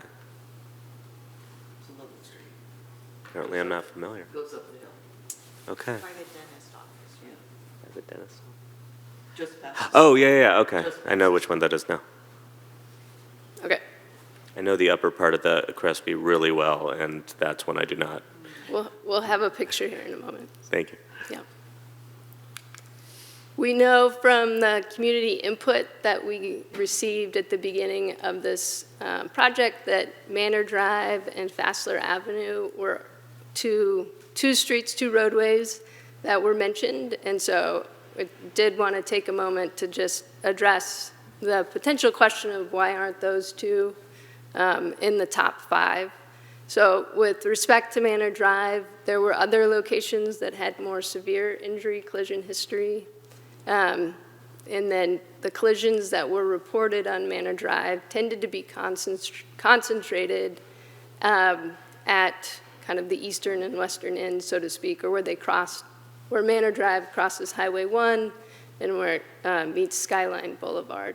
So Manor Drive is still part of one of the emphasis areas, so there are still candidate countermeasures that can be considered at some point for improvements on Manor Drive. For Fassler Avenue, the reported collisions there tended to be nearly entirely concentrated at Highway 1 and Fassler Avenue, which is one of the 5 priority locations. And then other roadways within the city simply had more severe injury locations.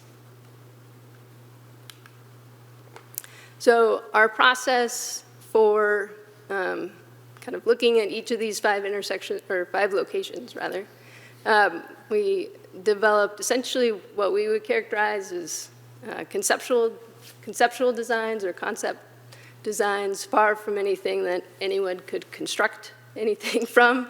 So this is to capture ideas, thinking through a lens about roadway safety. So making use of proven safety countermeasures that have been identified in the industry. We confirmed and kind of refined those ideas through a field visit with city staff. And so these concepts are intended to be a starting place for potential improvements. So the next steps would include things like figuring out funding for further project development, essentially, which can include things like collaborating with the community and developing further design plans before getting to a place where you can do construction.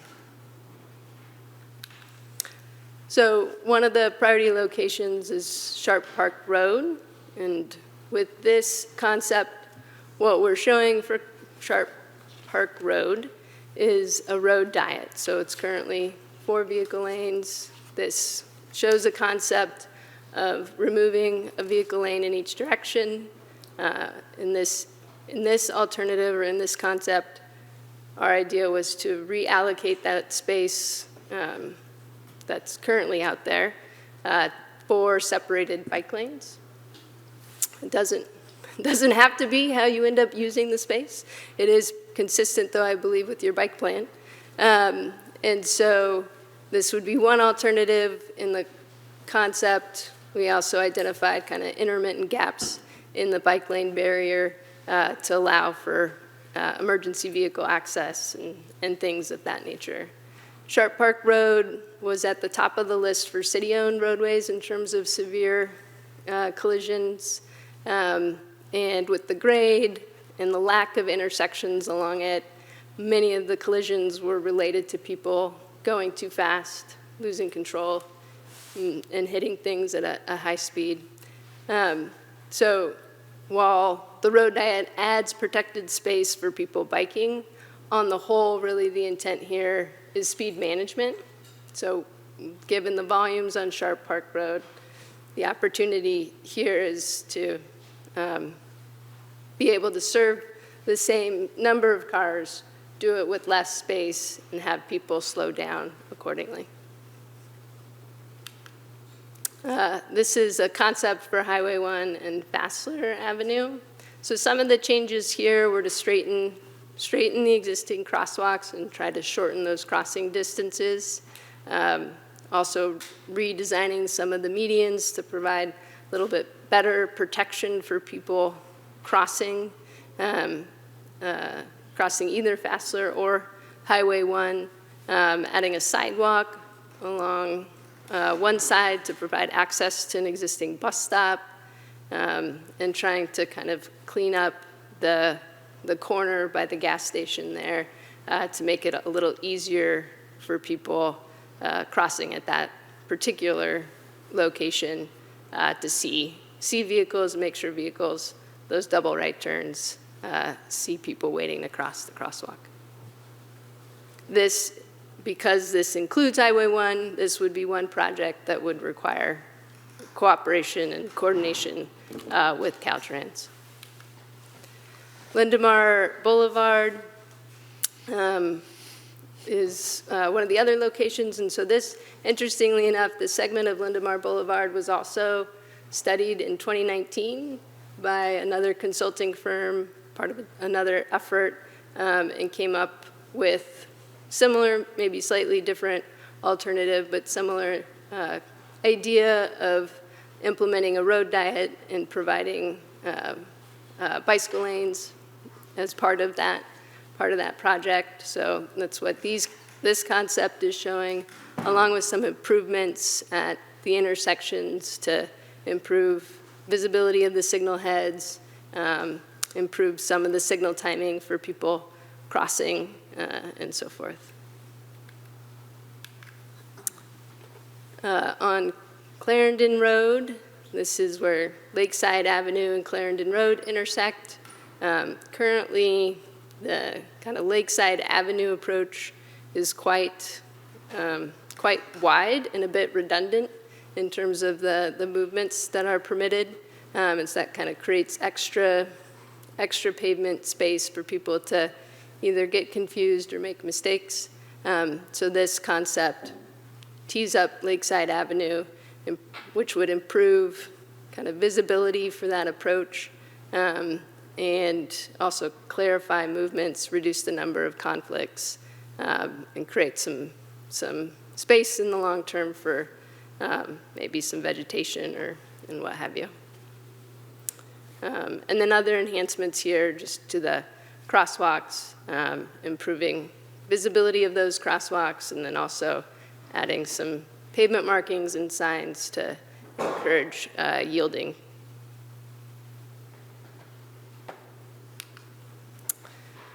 And Crespi Drive, so this too, it would include Highway 1 on the left, the intersection with Highway 1, so it would include some coordination with Caltrans for part of it.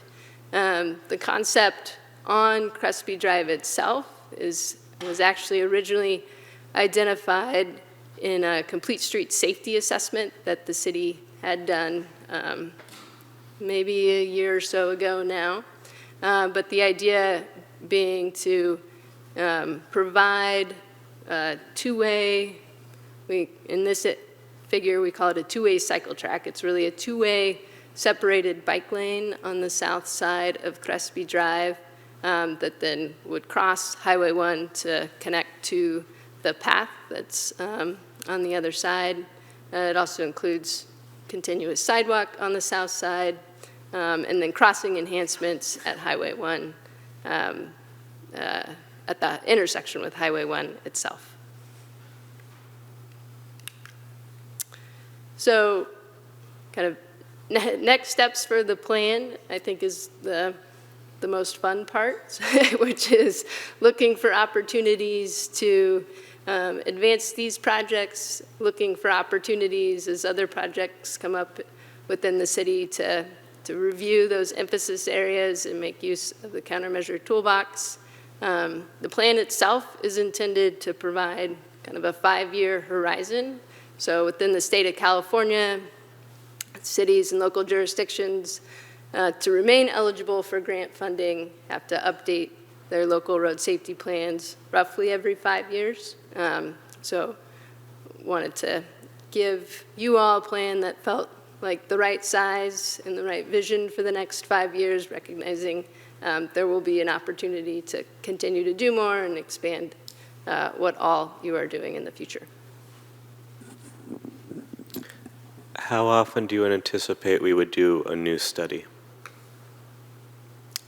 Well, with an update that you would do in 5 years, you would get the next 5 most recent years of collision data and essentially reevaluate and see to what extent have collision patterns changed, to what extent has your high injury network changed, are the emphasis areas still relevant, are some countermeasures. I mean, hopefully, as an industry, we'll continue to get better at this, and there will be even better countermeasures to choose from. So it would be kind of a refresh, kind of across the plan content. Intuitively, that makes sense, but always want to make sure. Thank you. Are we paused for questions at this point, or? Yep. Okay. Councilmember Beer. Yeah, on the slide before this, can I just ask a question about where Crespi crosses Highway 1, right at the beach, right there? So I understand that we would have to coordinate with Caltrans, but there, right at the beach, right before you cross the freeway, it's like people are standing right on the freeway. And so I'm not understanding the improvements there that would help that, but maybe you could explain.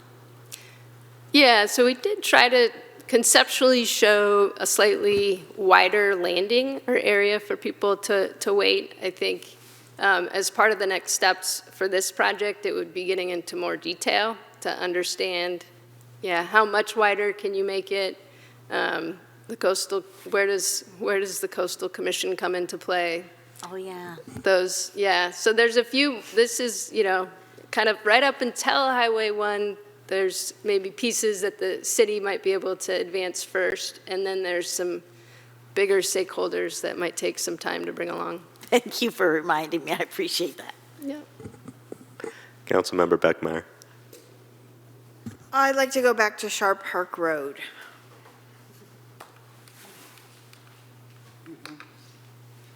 So, at the time that I'm just going to remind the council members who were seated with me at the time that the bike and ped plan was approved, and for the council members that weren't seated with me, I'm going to let you know that at the time that the bike and ped plan was approved, I was not a fan of the notion of a road diet for this road.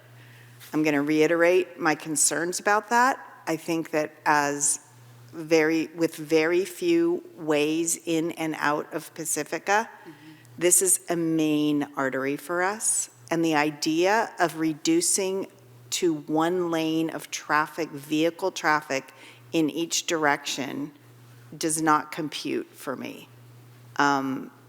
I recognize the need for more safe access with bicycles in and out of Pacifica. On kind of the flip side of that issue, it drives me nuts that I see everyone throw their bikes in the back of their truck, drive down here, then take them out and ride bikes around Pacifica. I would love to see a reduction of vehicle miles traveled. I would love to see a reduction of greenhouse gases by having what I like to call a bicycle highway that would parallel Sharp Park Road and be just for bikes. And they could go as fast as they want, but it would be designed for bikes so that there could be grading, kind of the way we have the switchbacks at the beach. It's a big concept, and it would really require extreme partnership with San Francisco City and County and with our counties of San Mateo. But it's something that I bring forward. At first I used to say, wouldn't that be so cool? And now I'm seriously thinking we got to figure out how to make that happen, because we have to find a way to get people to the coast for recreational purposes on bikes that doesn't involve driving here, and frankly, that doesn't involve driving them down Sharp Park Road.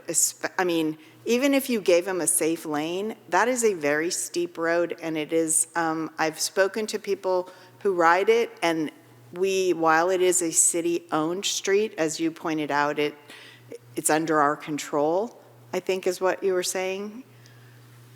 We don't street sweep it, and there's loads of gravel that make that extremely difficult for all but the most experienced cyclists. So I'm not sure we would improve matters much by giving them a nice blocked off lane. I mean, I suppose if it's created by K-Rail, you don't get the road gravel flying off to the side, maybe where the bikes need to ride. But I think my biggest point on this matter is cutting in half the amount of vehicles that can travel on this road. I thought I heard you say reduce to one lane for cars in each direction, reduce speed, and serve the same amount of vehicles. And I don't understand how that's possible. Yeah, no, I appreciate, I think, just as a side note, I think a bike superhighway parallel to Sharp Park Road would be amazing. The concept here, so while there's a consistent safety benefit when we physically separate bikes from cars, the concept here is really driven by there's more vehicle lane capacity on Sharp Park on a day-to-day basis, on an average day, than is needed given the average number of vehicles traveling up and down Sharp Park Road. And because there's more vehicle lanes out there than is typically needed, people drive too fast, and people and cars lose control, and they hit things, and the people in the cars are also getting hurt. So it's less about there's a rash of bike collisions out here, and it's more about people are driving too fast, and what are our options to try to manage those speeds? Because there's not very many intersections along Sharp Park Road, there aren't opportunities for other kind of intersection-based speed management treatments. So we have to start thinking about, well, what do we do for the road segment itself? So even if you don't road diet it and use the space for bike lanes, I would encourage the city to think about doing some sort of feasibility study to holistically thinking about Sharp Park Road, how many people on average are really driving up and down it, how might you reallocate the paved space out there for some other use. Maybe you still preserve it in the case of an emergency evacuation, so it can still be used in those circumstances. But what the collision data is showing is that on an average day or a typical day, there's too much roadway out there for the number of cars going up and down it, and people are making the mistake of going much faster than they should and getting hurt. And if I could just jump in too, I know as part of the bicycle pedestrian master plan, one of the things that it said is, you know, we're recommending these road diets, but there has to be more study involved in these road diets to see if they're actually going to be feasible.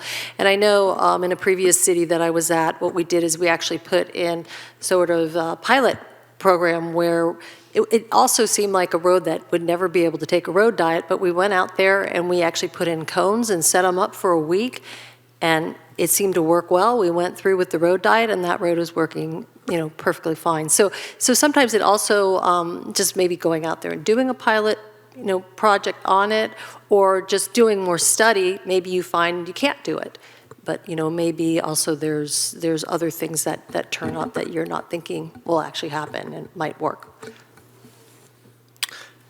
Quick comment, and then I'll turn it over to Mayor Pro Tem next. And I do remember I was zooming in from a faraway location when we last discussed this, I think a couple of years ago. And there was an utter deluge from the public expressing how much they did not want this. And there was accompanying that for very good reasons, not the least of which Councilmember Beckmeyer just enumerated, very little appetite on council at that time. This is going to come as a tremendously naive question, I'm sure, to people who actually understand how all of this works. So I apologize for asking this question, but I do want it answered publicly. Is there any possibility of a speed bump or multiple? Is that something that could reduce the speeds? For a facility like Sharp Park Road, speeds are already too high for any sort of speed hump. Also, speed humps aren't something that, from an industry kind of standard of care, aren't something that you build on roads with steep grades. They, in that condition, kind of regardless of the posted speed on the road or regardless of the functional class, speed humps on steep grades create more hazards than they reduce. Yeah. Mayor Pro Tem.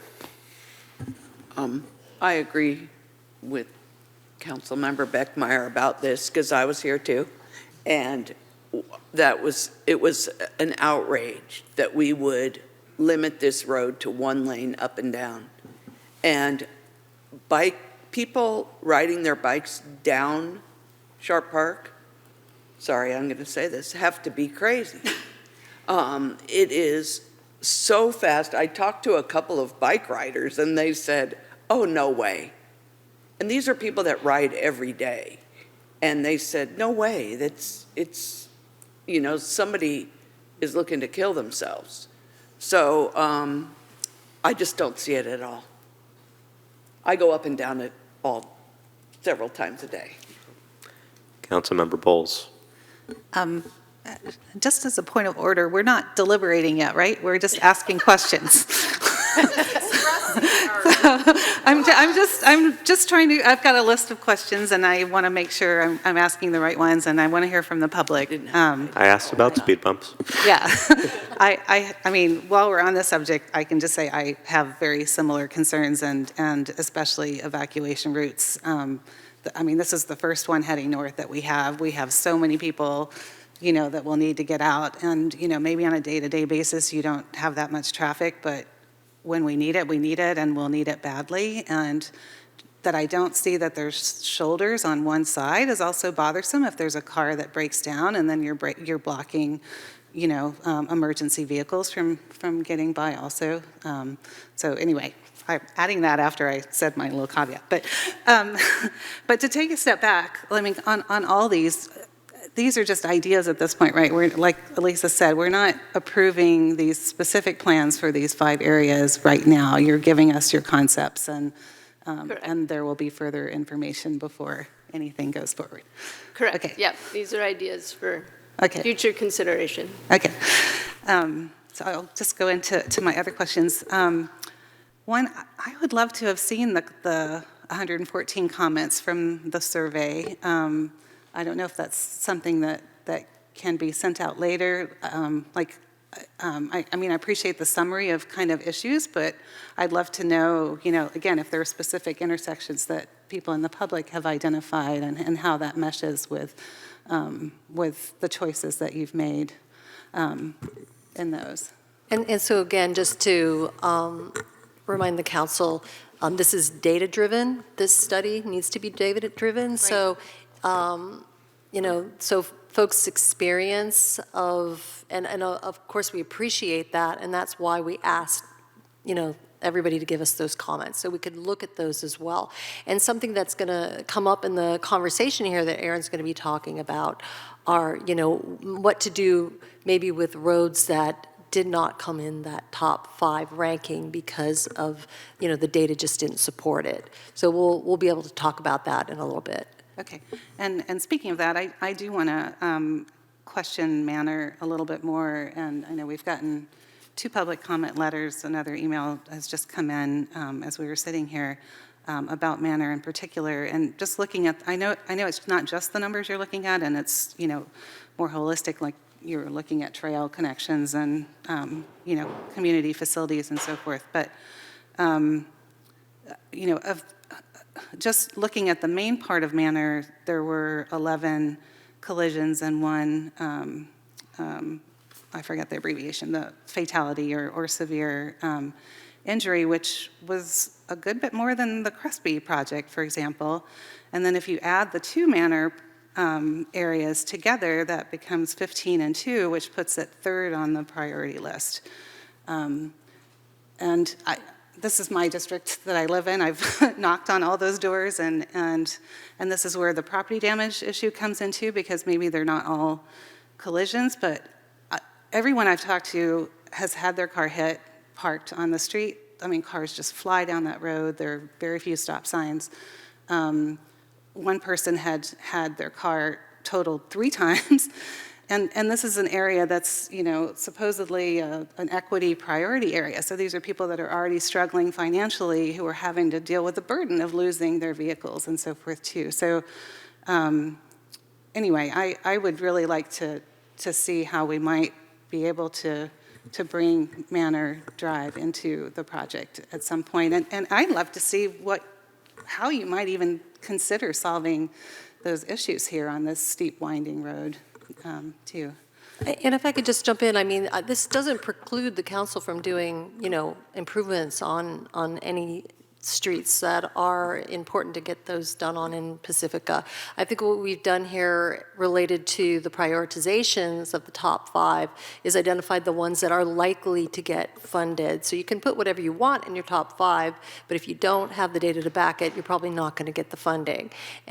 But ultimately, the council can certainly, with city funds, make a determination that they would like to try to do improvements on a certain part of Fassler or Manor, and talk about this during goal setting, perhaps, that this is a project that you want the city staff to move forward with and try to get improvements on there. And again, as Erin has up on her screen, we have this countermeasure toolbox, which is exactly what this is for, to allow the council to have the flexibility to get improvements on, other areas of concern within the city.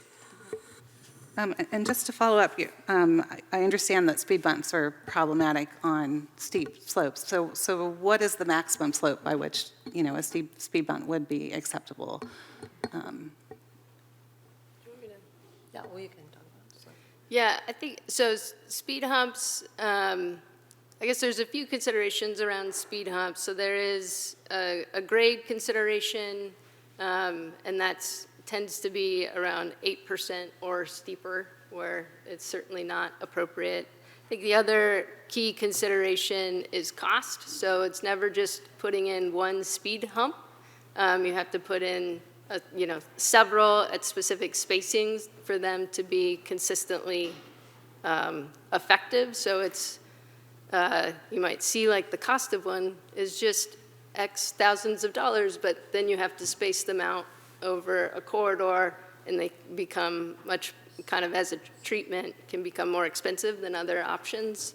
And then the other piece for consideration is emergency response. So they do have an impact for emergency response for police, fire, but also ambulances, particularly ambulances carrying people to care. So those are some of the kind of combination of things that make them kind of appear as an easy answer, but actually are a little bit more complex. The countermeasure toolbox includes a lot of other really good options that are low cost and can be applied across a corridor or within kind of an area kind of systemically to help consistently improve safety. And I think that, so as Lisa was saying, like I think that could be, Manor Drive could be a good candidate for kind of considering what might that range of alternatives be that could be most cost effective. It didn't make it in the top 5 for the reasons Lisa noted, but I just wanted to note part of that is because of the grant funding, the way that locations become competitive for this HSIP grant funding that Caltrans hands out, unfortunately, are the locations that have had fatal and severe injury collisions. They weight them extremely more than other injury or than property damage only. They also don't give out funding if you've recently had improvements at that location. So kind of Manor Drive and the Highway 1 crossing, for example, has a cluster of those collisions that have occurred on Manor, but there's also active changes happening at that location, so it wouldn't be eligible under that grant funding for several more years. Caltrans wants to see, what's changed since those kinds of investments were made. Councilmember Bowles, would you mind if I tag in for a brief moment? So what I think I hear clearly, and I'll preface this by saying I've been kind of watching and waiting for this study to finally come out, because I too have been very interested in the Manor. Even though it is not in my district, I am very aware of the issues the constituents have had in certain midsection regions, and have been waiting for this to come out to see if, okay, is it going to be mentioned? And now that I see that it doesn't, so that's the preface. And my understanding of this study is, here's our top recommendations of what you might actually be able to get funded tomorrow. Here are the problems that you might actually be able to solve in a fairly reasonable time frame, and also, preclude injuries, if not deaths, by getting that money sooner than later. That having been said, I've been waiting for this report to either say one of two things, and since it's not saying, okay, let's go and start working on Manor tomorrow, I'm very interested then in seeing, in the meantime, if we should adopt the top recommendations tonight so that we can get the ball rolling and getting the money flowing so that we can save some lives and prevent some injuries. If there is will on council, and so far I'm hearing 2 people very interested in that particular street, what would be the next step if there's more than 2 of us interested in starting a process on those areas where, while it may not be injury intensive, we are of the mind it's very likely property intensive to a point where we'd like to help our constituents in that area? Yeah, thank you for that question, and I think... Not necessarily just manner, by the way. Sure, yeah. And I think that's exactly why we have this countermeasure toolbox there, exactly for this reason. And this may be something that Assistant City Manager Carter wants to jump in on as well. But, you know, my thought on it is this is something that would probably typically be discussed during goal setting, and ultimately, you know, similar to the DOTS or, you know, whatever goal setting does next year, you know, council's desire on where they want staff time to be, you know, spending their time, and also, you know, putting funding as the budget comes forward for the next fiscal year.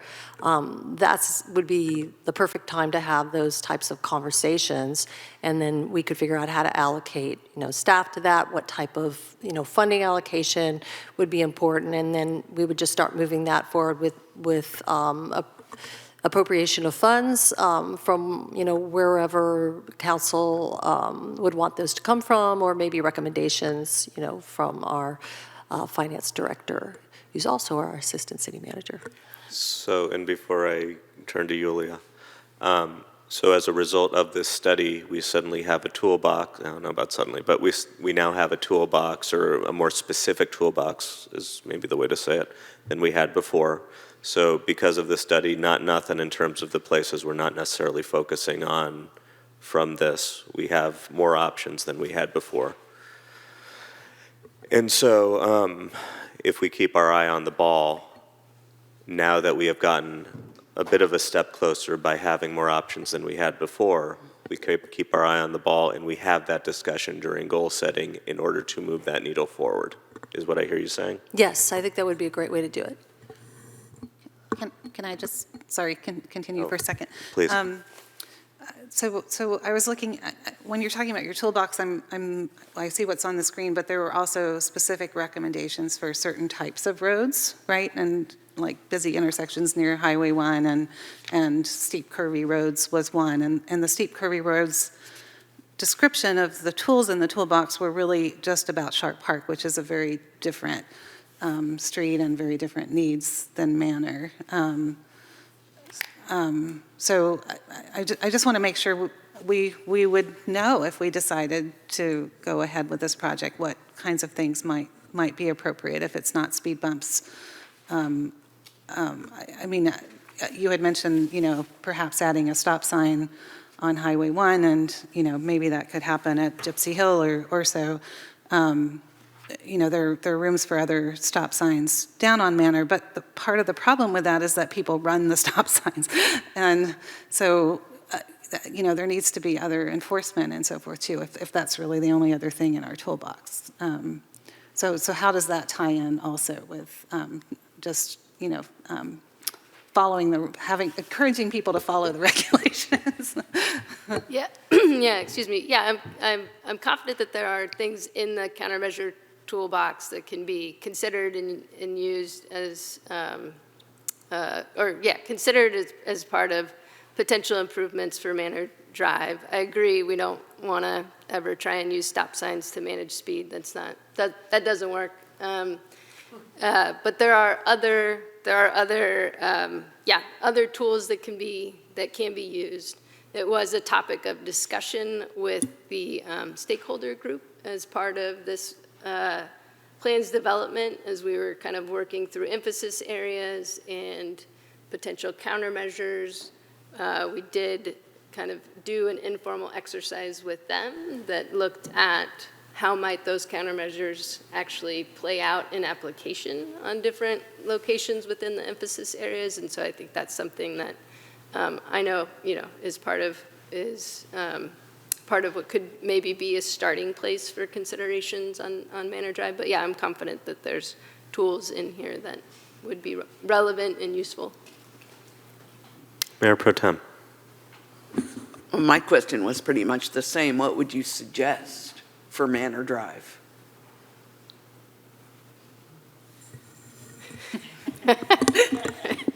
We want the plan now. Yeah, I can feel it. We could take public comment and let her think.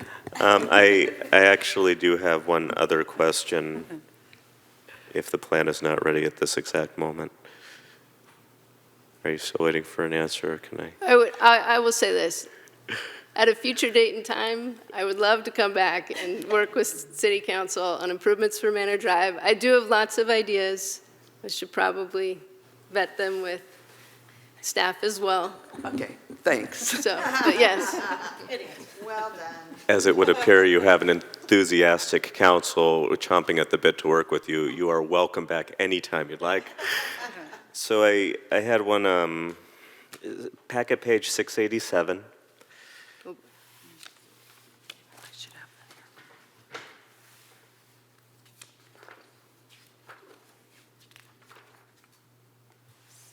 There's a chart on the page, okay?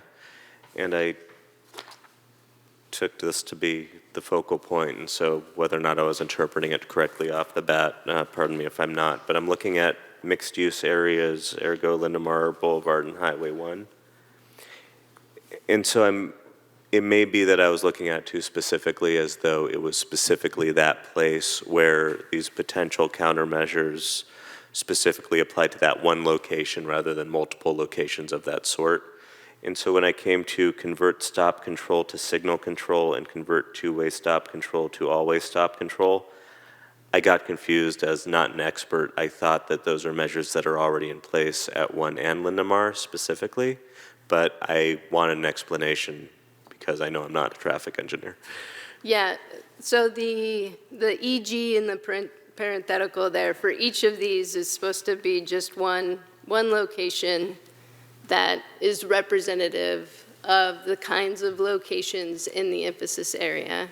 The potential countermeasures on the right are relevant to the emphasis area. Not all potential countermeasures would be relevant to the example location in the parenthetical. Okay, that makes a lot more sense to me. Thank you very much.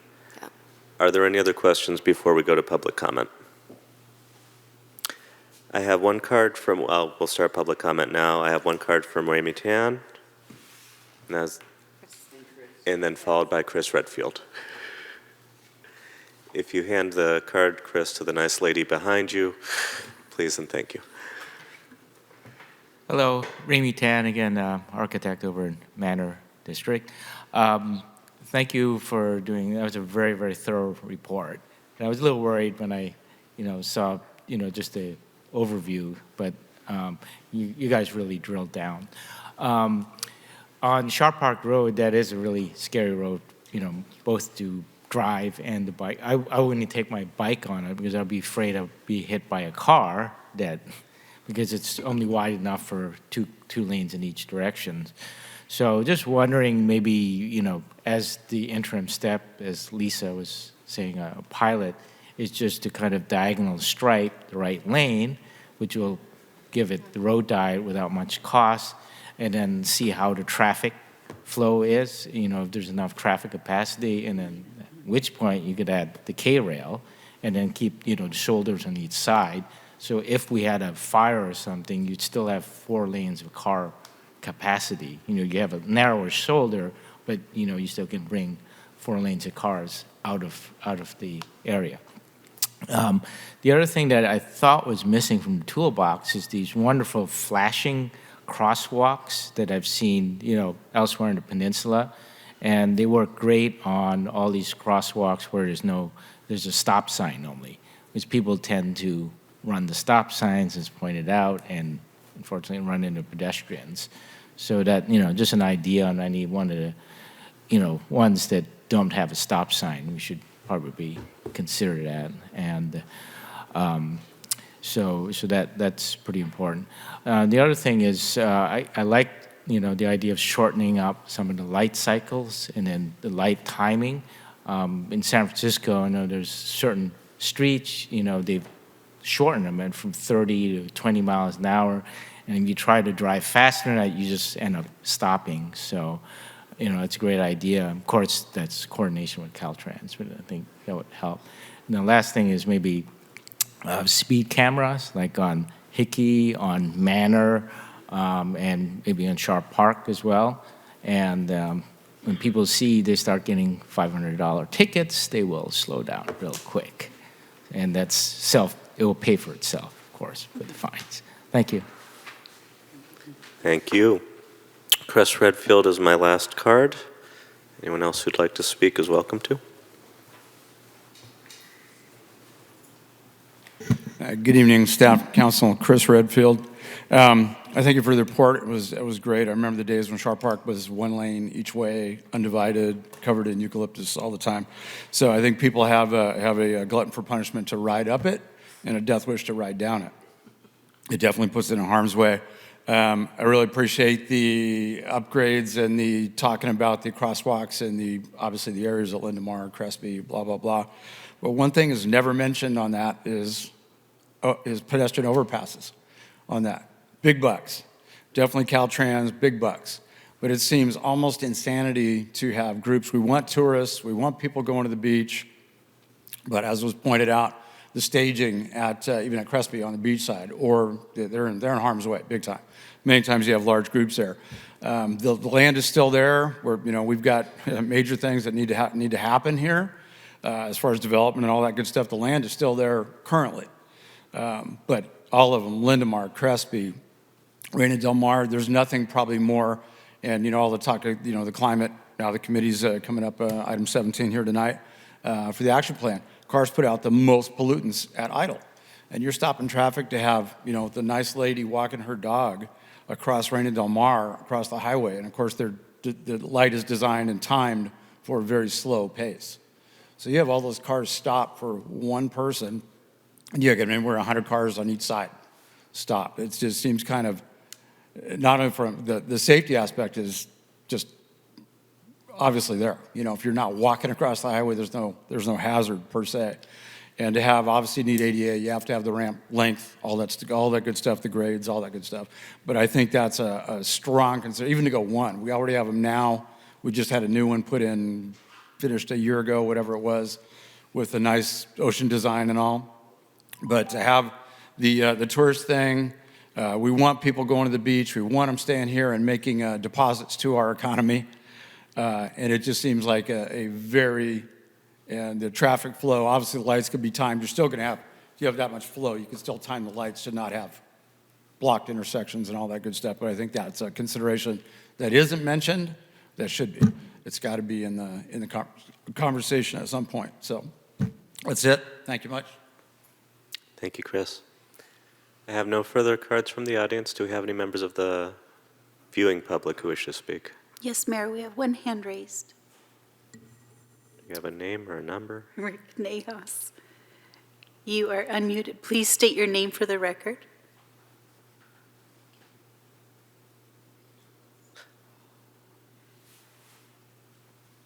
Rick, are you able to unmute? Oh, sorry. Yeah. Hi, can you hear me? We can hear you now. Great. So I'd like to point out where this resolution, when it is adopted, will be and is data-driven, will be very complementary to the projects in the Bike and Ped Master Plan, which was consensus, citizen-driven. So it kind of makes a very good start to trying to develop, and I've been trying to get the city to do this, and I know it takes a lot of staff to do this, or some staff work, a comprehensive transportation demand management plan, because what you have here is just the beginning. You have some data, and what you don't have is how much each of these projects will cost. You don't really have a prioritization on what you want, and as Chris Redfield said, you don't have the big projects. One complementary ask from both of these is the Sharp Park Road, separating the bike lanes from the roadways. And you could just put on, if you had a comprehensive transportation demand management plan, you could say, oh, we want a bicycle superhighway on there.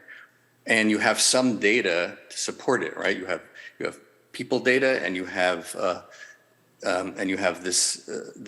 collisions data, or an overpass somewhere on Highway 1. So this helps move in that direction.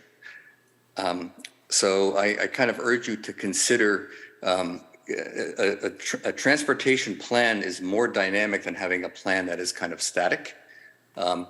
In your goal setting, you can say, oh, we want to try to size these plans. And as money that doesn't exist yet even may come up from Caltrans or somebody else, happens, they say, oh, this fits, and they might come to you with saying, oh, we'll do this. Anyway, consider it. Thanks. Thank you, Rick. There were no other hands raised. No other hands. I have no other cards. I will close public comment at this time and bring it back to council. Councilmember Bowles. I so appreciate Remy and Chris and Rick's comments, and I'm all for adding those to our toolbox.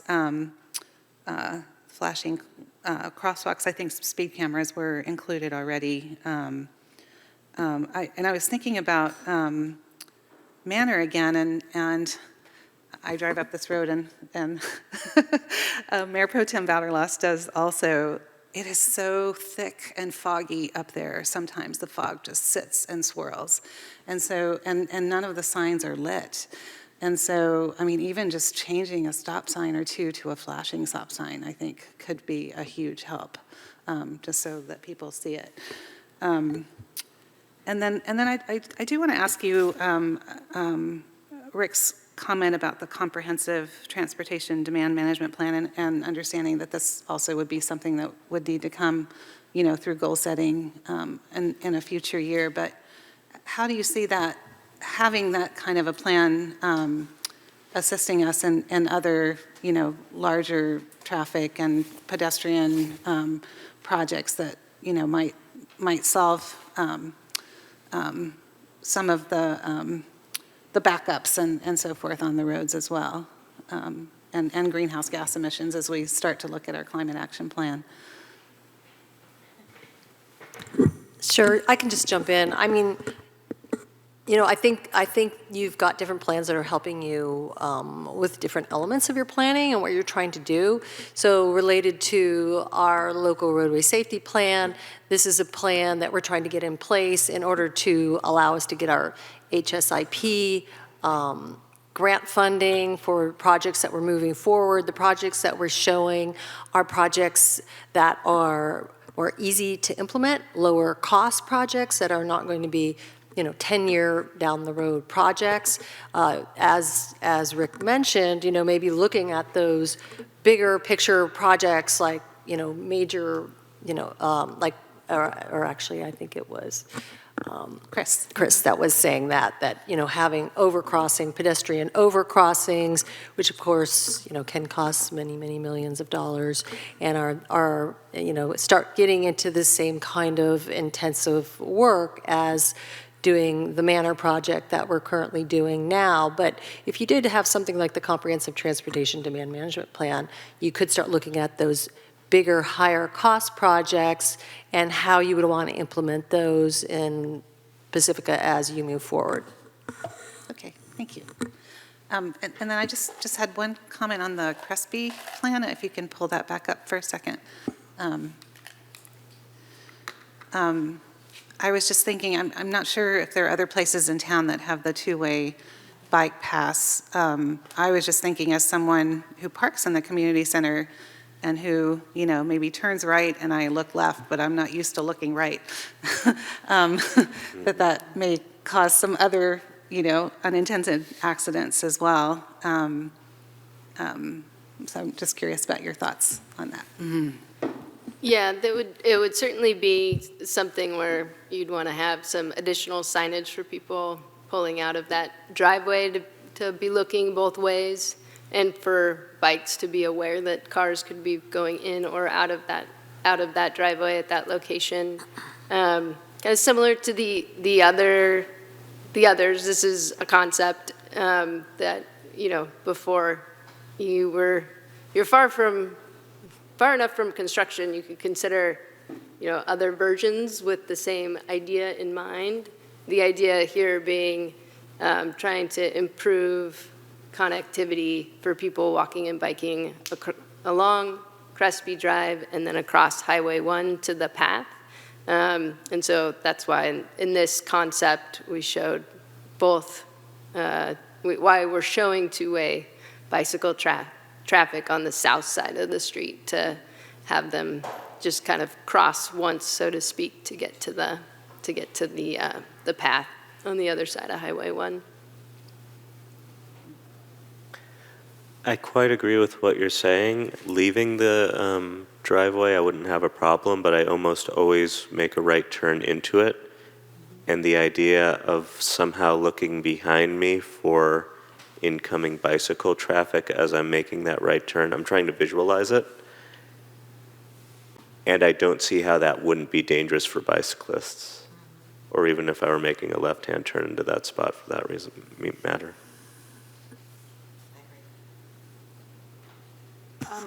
If I might, on packet page 725 and 726, I'm looking at Lindemar Boulevard, and it says in the upper right-hand corner of packet page 725, note, this design is built on prior efforts studying a road diet along this corridor.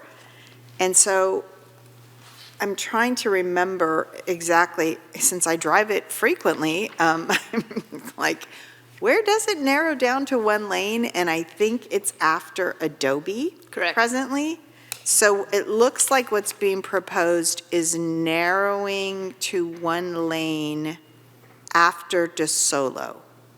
Correct, and then connect, and then up to Adobe. So extending the portion of Lindemar Boulevard, that is one lane. Correct. And then it's showing it, what type of bike lane is that it's showing? Is that what we call Class 2? It's showing a Class 2. Okay. Which we currently don't have there, I think. Correct. Okay. Thank you. Yeah.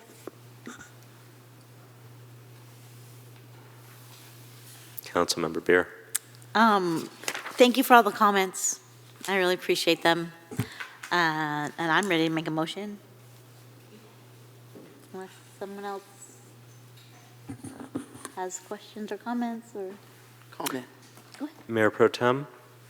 The then vote back pedestrian to- overcrossings, I know they're expensive, but we're talking about people and lives and greenhouse gas emissions. Because if people can walk across, it's not going to stop the traffic. I know I'm repeating.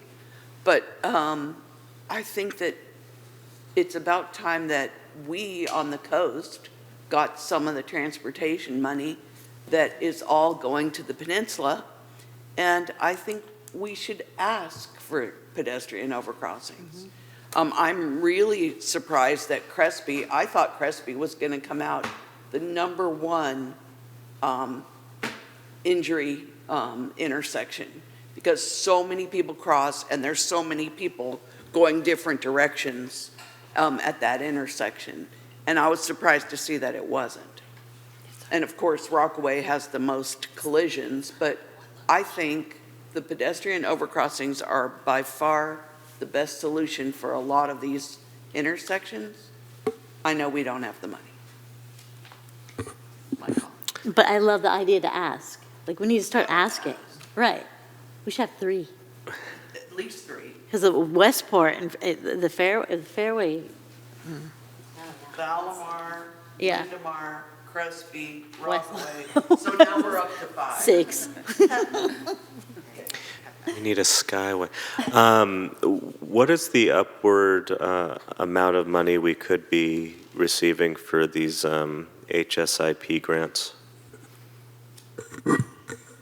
So I think it depends on the call for projects, so it changes up. But typically when you start talking about overcrossing projects, then you're starting to look at the 10 million. You're talking about pretty hefty amounts that oftentimes don't fall in those ranges, at least that I'm recalling recently that I saw for HSIP projects. And I think that was one of the reasons the way this plan was developed was also to allow for some lower cost improvements that could get put in while the city is looking for that $10 million, projects that could get funded for an overcrossing in those kind of locations. So generally, and I'm just looking for a vague ballpark, what are the upper numbers on the HSIPs you're seeing? Are you seeing any 10 million? And if not, what are kind of the higher ranges you can recall just off the cuff? I mean, for HSIP, really, it's dependent upon how much potential benefit we can show. And the benefit, so they rank applications based off of a benefit cost ratio. It's pure math. And unfortunately, well, I guess I'm tipping my hat on my thoughts on that particular approach. But the benefit in the numerator really is what drives the competitiveness of a project, assuming you can kind of keep costs, quote unquote, in check. And unfortunately, they calculate the benefit based off of how many people have been killed or severely injured at that location in the last 5 years. And so to be able to fund something like an overcrossing, particularly an overcrossing that will land and take up significant space in the Coastal Commission's right-of-way, we would need a lot of tragic events to happen at that location for it to be competitive under HSIP funding. There may be other grant types that come from federal sources that are better suited, that have a different selection criteria. But for HSIP funding, it would be a very sad day in Pacifica if we were able to successfully fund an overcrossing with HSIP funds. So they would do it if it really was that bad? Yeah. Gotcha.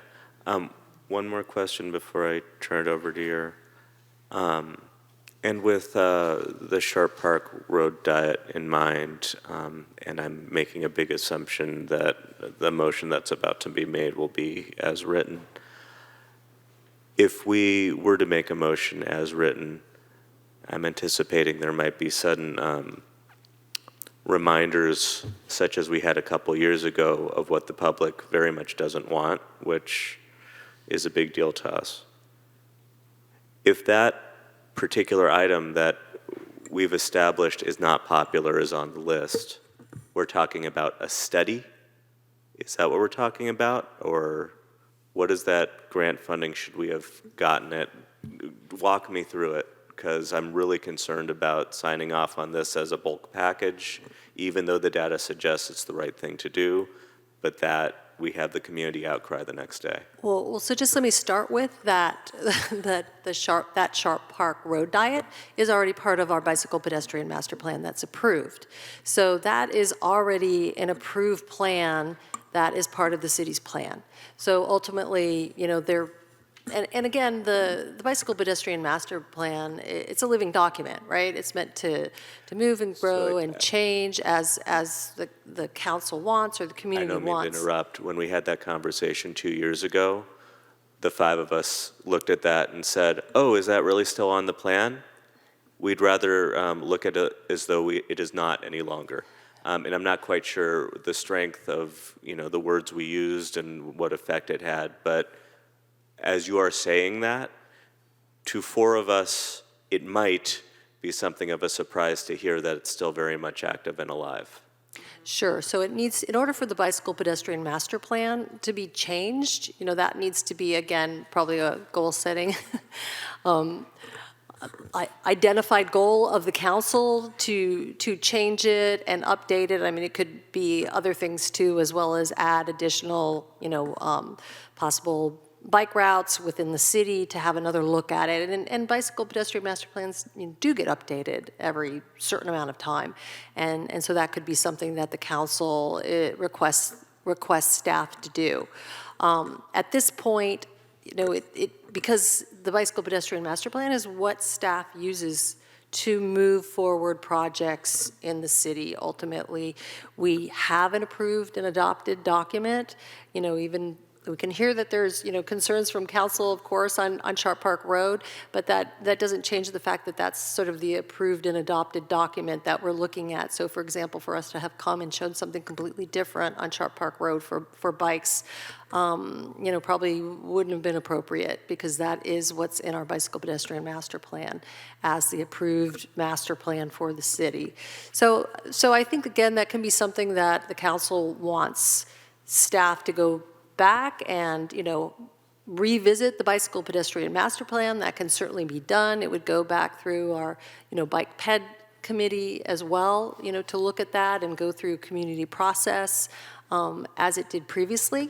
And I think the last time it was approved was in 2020, so I don't know, maybe Aaron knows approximately how often they get updated, but maybe every 3 to 5 years or something? Roughly 5 years, yeah. Yeah, so it would be coming up due probably in the next year or two. In terms of prioritizing these projects? And as far as prioritizing the projects, I would say that ultimately, if the council is interested in putting like this one down as the last priority, that certainly is something that the council could do. I mean, I think it's probably overreaching to think that we're going to get all 5 of these projects done in 5 years, especially considering the amount of workload we already have and the limited staffing that we currently have. So I would say that you could certainly look at a reprioritization of those 5.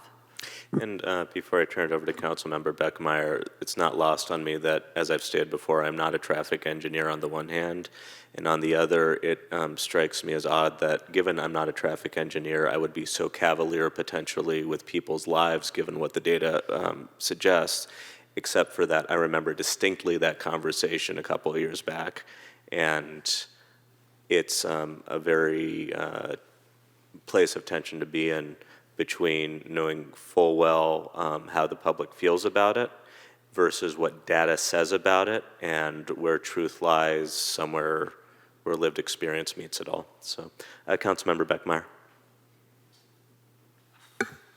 Well, I don't want to make the same mistake we apparently made with the bike and ped plan by having to go forward with that Sharp Park Road in there the way it was. Because I remember at the time thinking, I don't think this is good.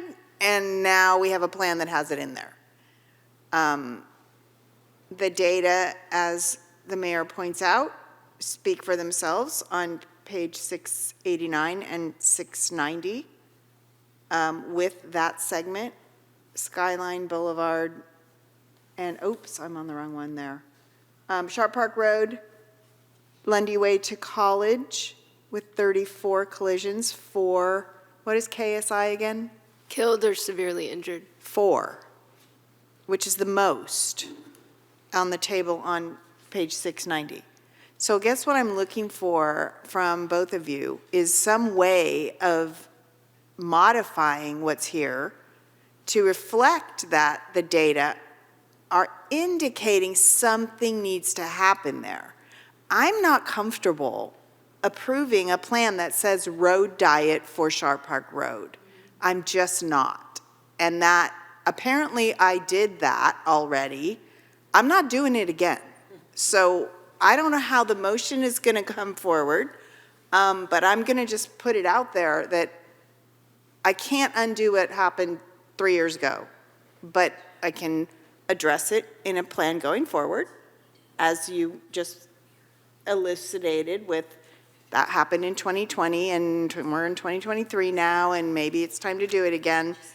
But I need to know how we can put a very strong marker here to not just blithely go forward with something that many on the council and many in the community are very concerned about. Yeah, I completely agree with that. So would it be part of the motion? I don't know. How would we do that? Well, I think initially we'd want to hear from the Public Works Director and Aaron. I'm sorry, I don't know your last name. What are their thoughts on modifying? I think that was the original question that came from the council. So I think we need an answer from the consultant and from Ms. Peterson. What do you think about the council's option of modifying the study now? Is there any problems with that? What is your professional opinion on their ability to modify the study that is primarily data-driven? Right, so I mean, it's, obviously, the council could modify anything. I guess the question really would be is how effective would the improvements be in reducing those types of accidents should you modify it?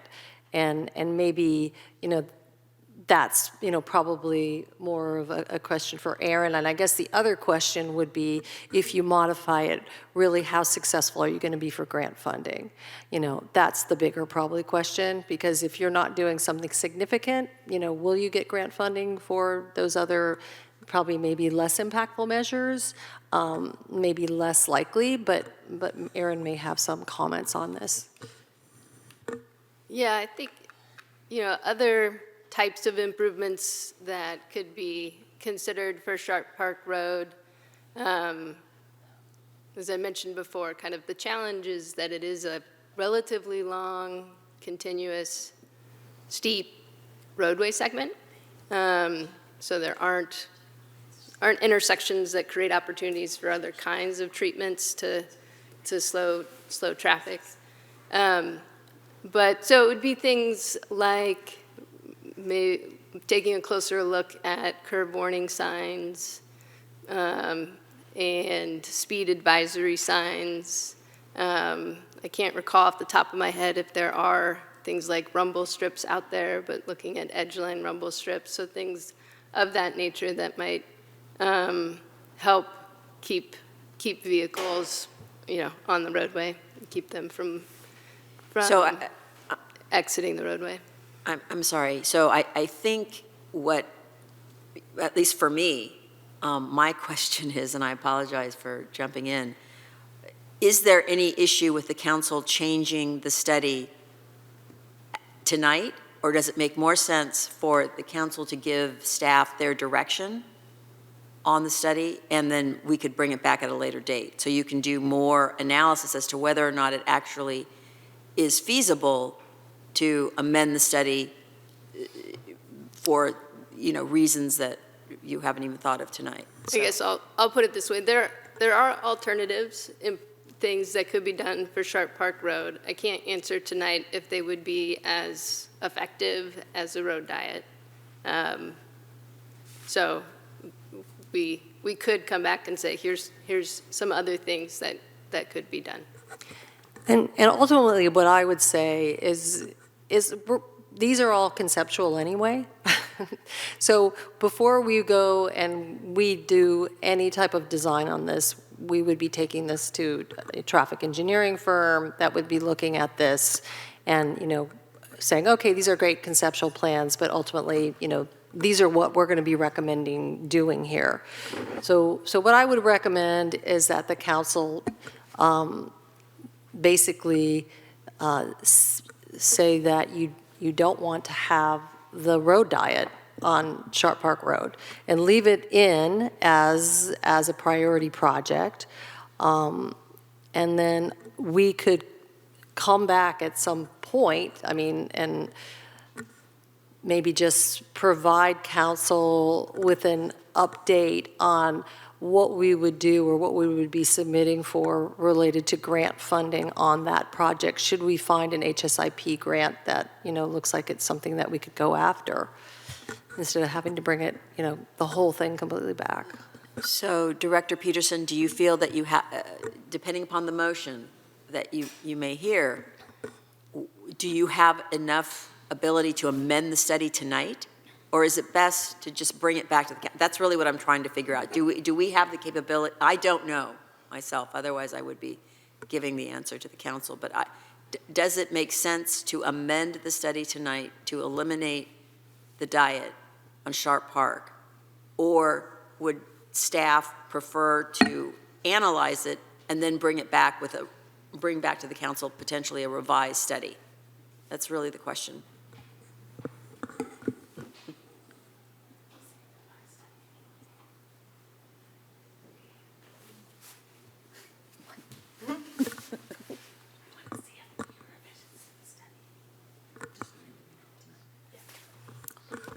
Yeah, so in just talking about this with Aaron, I think we both agree that it's probably fine to go ahead and amend it tonight, and we could just come back at a later, we would just show different countermeasures when we would go out to apply for a grant for this. And actually, although I'm not the expert, but I would feel more comfortable with council, if you want to amend the study that we give us direction on what do you want the staff to consider in amending, and then bring back amendments to the study, to the council for approval at a later date. I'm not comfortable with the council making amendments to the study tonight. I'm not either. I mean, as the mayor said, we're not in traffic engineers. I think for us to come in at this hour and go, oh, no, we're changing it, isn't really appropriate. But I think we need to consider amending the study. And for my answer to that question, I would say on packet page 691 and probably lots of other places, when I look at the priority location countermeasures table 5, where it says Sharp Park Road, Lundy Way to College Road, intersections and roadway design, road diet to accommodate a separated bike lane, and bikeway design, class 4 bike lanes, I would want to see language like evaluate the feasibility of, or better, other options listed in those boxes. That's where I'm at with what goes on with Sharp Park Road. I would like to hear rumble strips. I would like to hear other options besides road diet. I agree with that. I agree with that too, and I mean, I think even Remy's idea of striping part of it, where it's not like the normal road, but we still have that access if we need it in emergencies, so, yeah. And if we're amending it, can we ask for other things, like, again, like asking for the report to have some more detailed plans so that we can see, you know, specific areas a little bit larger. And so, I mean, this is a report that's staying on our website that will be a resource, and it's so hard to read and understand as it is now. And so it seems like it wouldn't be very difficult for the consultant to take some snapshots to add that information, so it's a little bit more clear as we're looking at projects further down the road. Oh, the maps, yeah. Yeah. Well, I would say, and I would leave it to the consultant and Director Peterson, but what I'm used to seeing is that these studies are not clear. I mean, they are very engineered and focused. And so... But this is just the data. It's just that the data is hard to read at that little tiny scale. So it's not any new information that we're generating. Yeah. It's just breaking out the map so that they're legible. Yeah. And I personally would like to see some options for Manor. And I know that the project itself won't go on, and I don't know what the consultant's budget and so forth are, but if that's in the budget, I would just like to know what options we could think about. So I do want to say the budget is used up. So if we're starting to add scope here, then we're going to have to talk about. We can talk about that next added money. I think what we're talking about now and what I'm hearing is that, you know, we want to amend it to take out the road diet. We wanted to break out the map to show that it's a little bit bigger. I think we can do that. And I think we can come back at a later date and, you know, provide the council the information specifically related to the changes for Sharp Park Road. And I'm looking at Aaron if that would work, even though you're out of budget. Yeah, we'll make it work. And Councilmember Bowles, given the way I'm given the understanding these grants are apparently structured for this form of priority, I think that if we keep our eye on the ball and remember this at goal setting, that's the time to bring this conversation back and make the case. Does that make sense? Okay. I'm fundamentally with you, but I think pragmatically, that's the approach to continue to move the needle forward. Well, especially if what drives the funding isn't property impacts. Well, there were personal accidents and 2 kills on Manor Drive too. I mean, like I said, if you add up the numbers, it's actually the third highest of all the projects. Right. So, and if I could just jump in as well, we've actually are applying for a grant right now based on, you know, hopefully getting approval of the plan. I'm wondering if there's a way, you know, that we could get approval of the plan with the exception, of coming back to the council with the amended. Yeah, that's a great suggestion. And I would say that if the amendments are clear, and what I just heard in terms of, I can't remember which council member said what the amendments were, but if it's simply to remove the diet and to make exhibits or the studies larger, you can give that direction to staff tonight in your motion, and that it would be approved subject to those amendments. But if there are more requests for options or other analysis, I think that we would want to bring that. If it's simple, just eliminate the diet and say we will evaluate further options.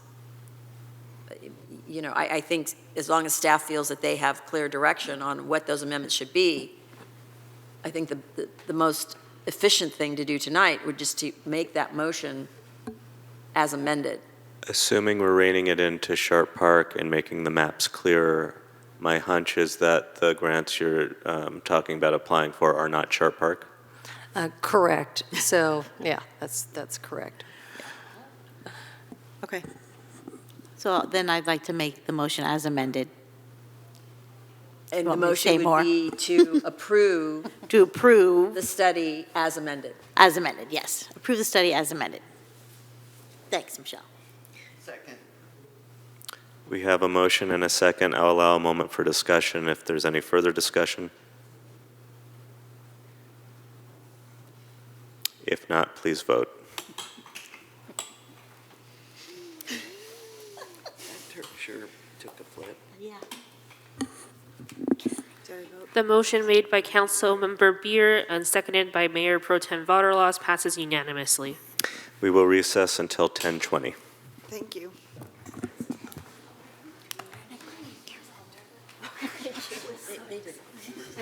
She's a rival's Christian.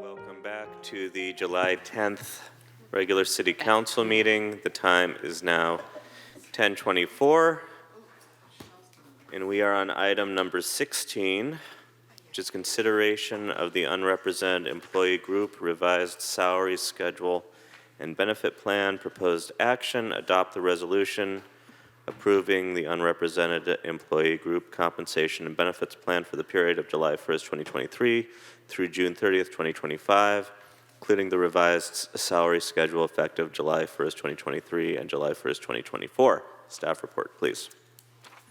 Mr. Mayor, Yulia Carter, Assistant City Manager here again, and I'll try to be quick on this item, so somehow my clicker is not working. Here comes Emily. Here we go.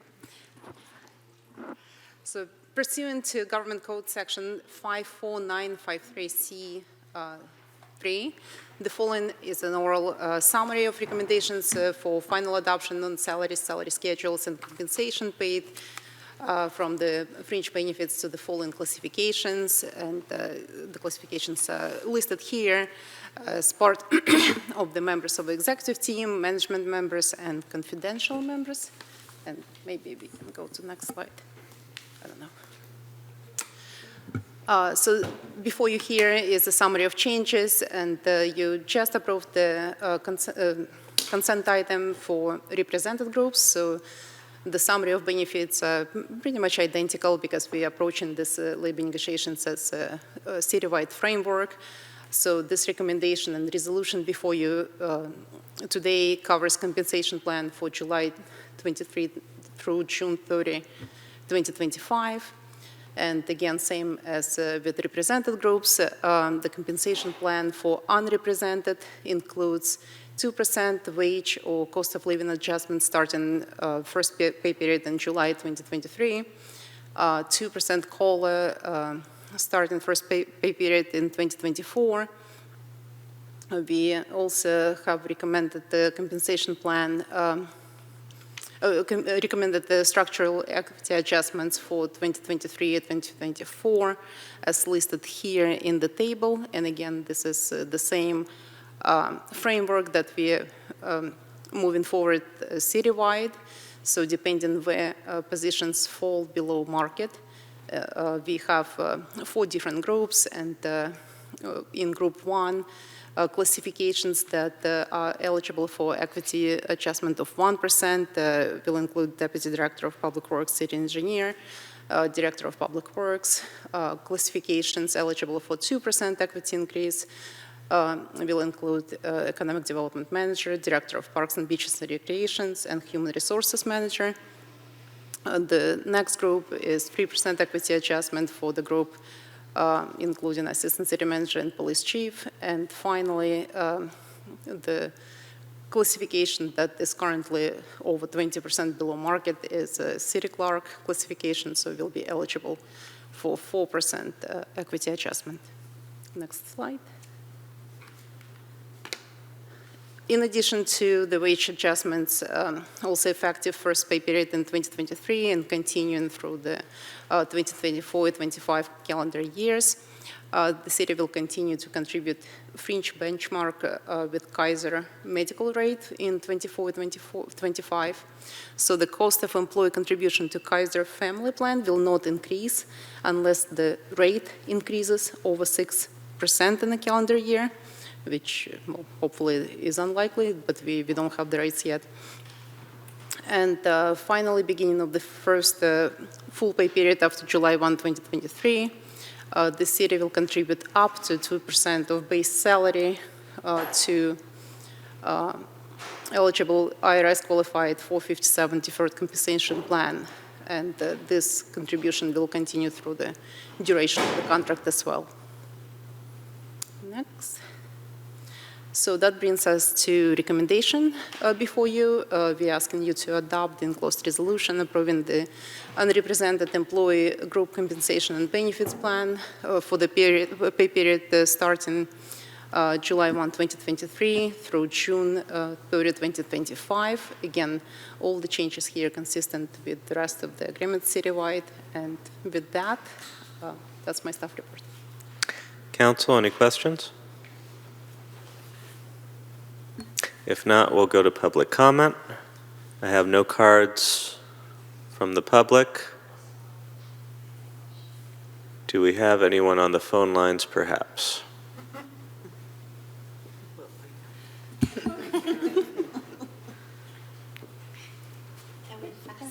Your deliberations, I apologize. No, there are no hands. And we are showing no hands. No one's jumping up. We'll close the public comment now and bring it back to council for deliberation, comments, motions. Councilmember Beckmeyer. Respecting the council's right to Mike. Respecting the council's right to have a deliberation discussion after making a motion, I would like to make a motion. By all means. I move that we adopt the resolution approving the unrepresented employee group compensation and benefits plan for the period of July 1, 2023 through June 30, 2025, including the revised salary schedule effective July 1, 2023 and July 1, 2024. Second.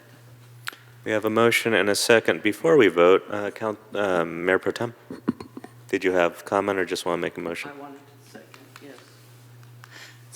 Councilmember Bowles. I'm sorry, I have one little question. I didn't jump in fast enough before. And I'm not sure this was on your slide, but on packet page 733 at the bottom, I don't know if you can pull that up easily. It lists, the below market percentages, and then the middle column says percent of affected classifications, and then in parentheses citywide / unrepresented. So for example, the 20% says 12/1. So I just wanted to confirm. So there's 12 total of all of our jobs in the city, but only one that's in this category that we're looking at tonight as part So of the this item. first number represents the number of classifications citywide that Okay. are in this So category. classifications, not Classification. individuals. Yeah, not individuals, because you can have more than one individual in the same classification. Right. So it's number of classifications, and the second number represents how many of them in the unrepresented group. Okay. And again, that's classifications, not people. Classifications, not Okay. individuals. Okay. Well, some classifications are unique and one of the kind. Some classifications are more common, like maintenance worker or operator. Okay, all Police right. officer. Thank you. I just wanted to understand that. I have no issues otherwise. And before we vote, I again want to thank staff for all the work that went into making sure everyone gets what they need. When I look at our city clerk being under 20% Yeah. below market, it is for love of city, as somebody who has lived here her entire life, that she has put up with that for as long as she has. Yeah. And that we can take a step toward giving our staff what, by all accounts, they would be getting anywhere else. Thank you, staff, for figuring out a way we could budget to take a step closer to making sure our staff stays here. Okay, please vote.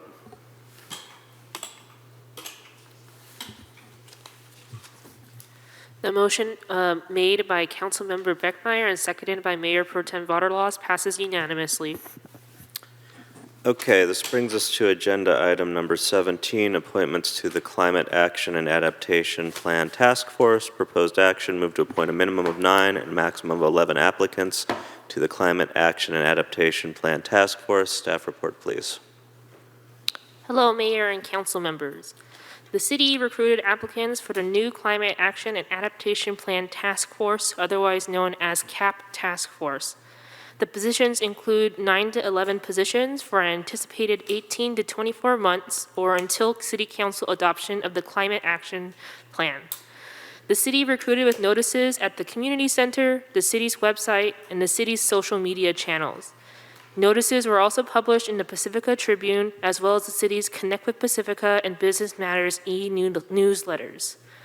Lastly, recruitment was advertised via external groups, including the Rotary Club of Pacifica and the Pacifica Climate Committee. The city received 15 applicants for the CAP Task Force. Interviews were held at a special city council meeting on July 6, 2023, with the applicants for those positions. At this time, I invite the council members to discuss and deliberate nominations for the CAP Task Force, and at the culmination of the deliberations, to nominate and appoint a named applicant for each of the positions. All applicants will serve the same length of term on the CAP Task Force. This concludes the staff report. So I have a process in mind for deliberating and figuring out how to do this. It's kind of an unwieldy number. I see that Mayor Pro Tem wishes to speak. I believe it would be helpful if we get questions out of the way, I would think relatively quickly, to move to public comment and bring it back to us so that we can have our deliberation. Mayor Pro Tem? I have a major objection to this whole process. Our committees and commissions must be made of a broad cross-section of the community, and this one isn't. I understand that there are about 8 people who serve on the same committee, and that the committee is planning on continuing. And this is a Brown Act issue, because these people going back to that same committee and serving on a city committee would be presenting a Brown Act issue. So I have problems with the process right now. I think that maybe the solution would be that we ask for additional applicants for the committee and do additional interviews. So I feel like there's a lot of responses that might come to the statements you just made, and I want to respond. I want to give others the chance to respond. And I think the appropriate time to respond to those statements be after public comment. I think that we should have questions of staff now if there are questions of staff. Again, so we can move to our deliberation and take that as robustly as we like. Okay. Okay.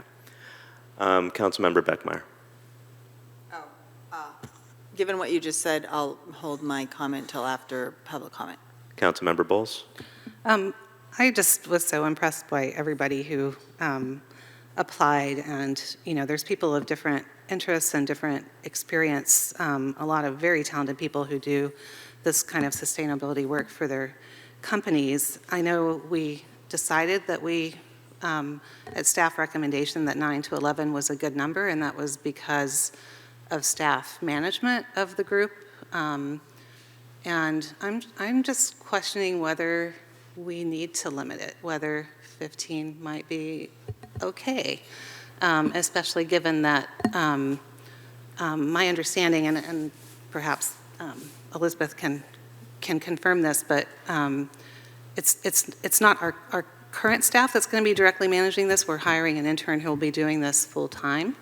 And so is it really that much more of a burden to add 4 people? Are you asking this question of staff? I guess so. And of you, yes, I'm asking of staff. We're not deliberating. Staff, would you like to comment?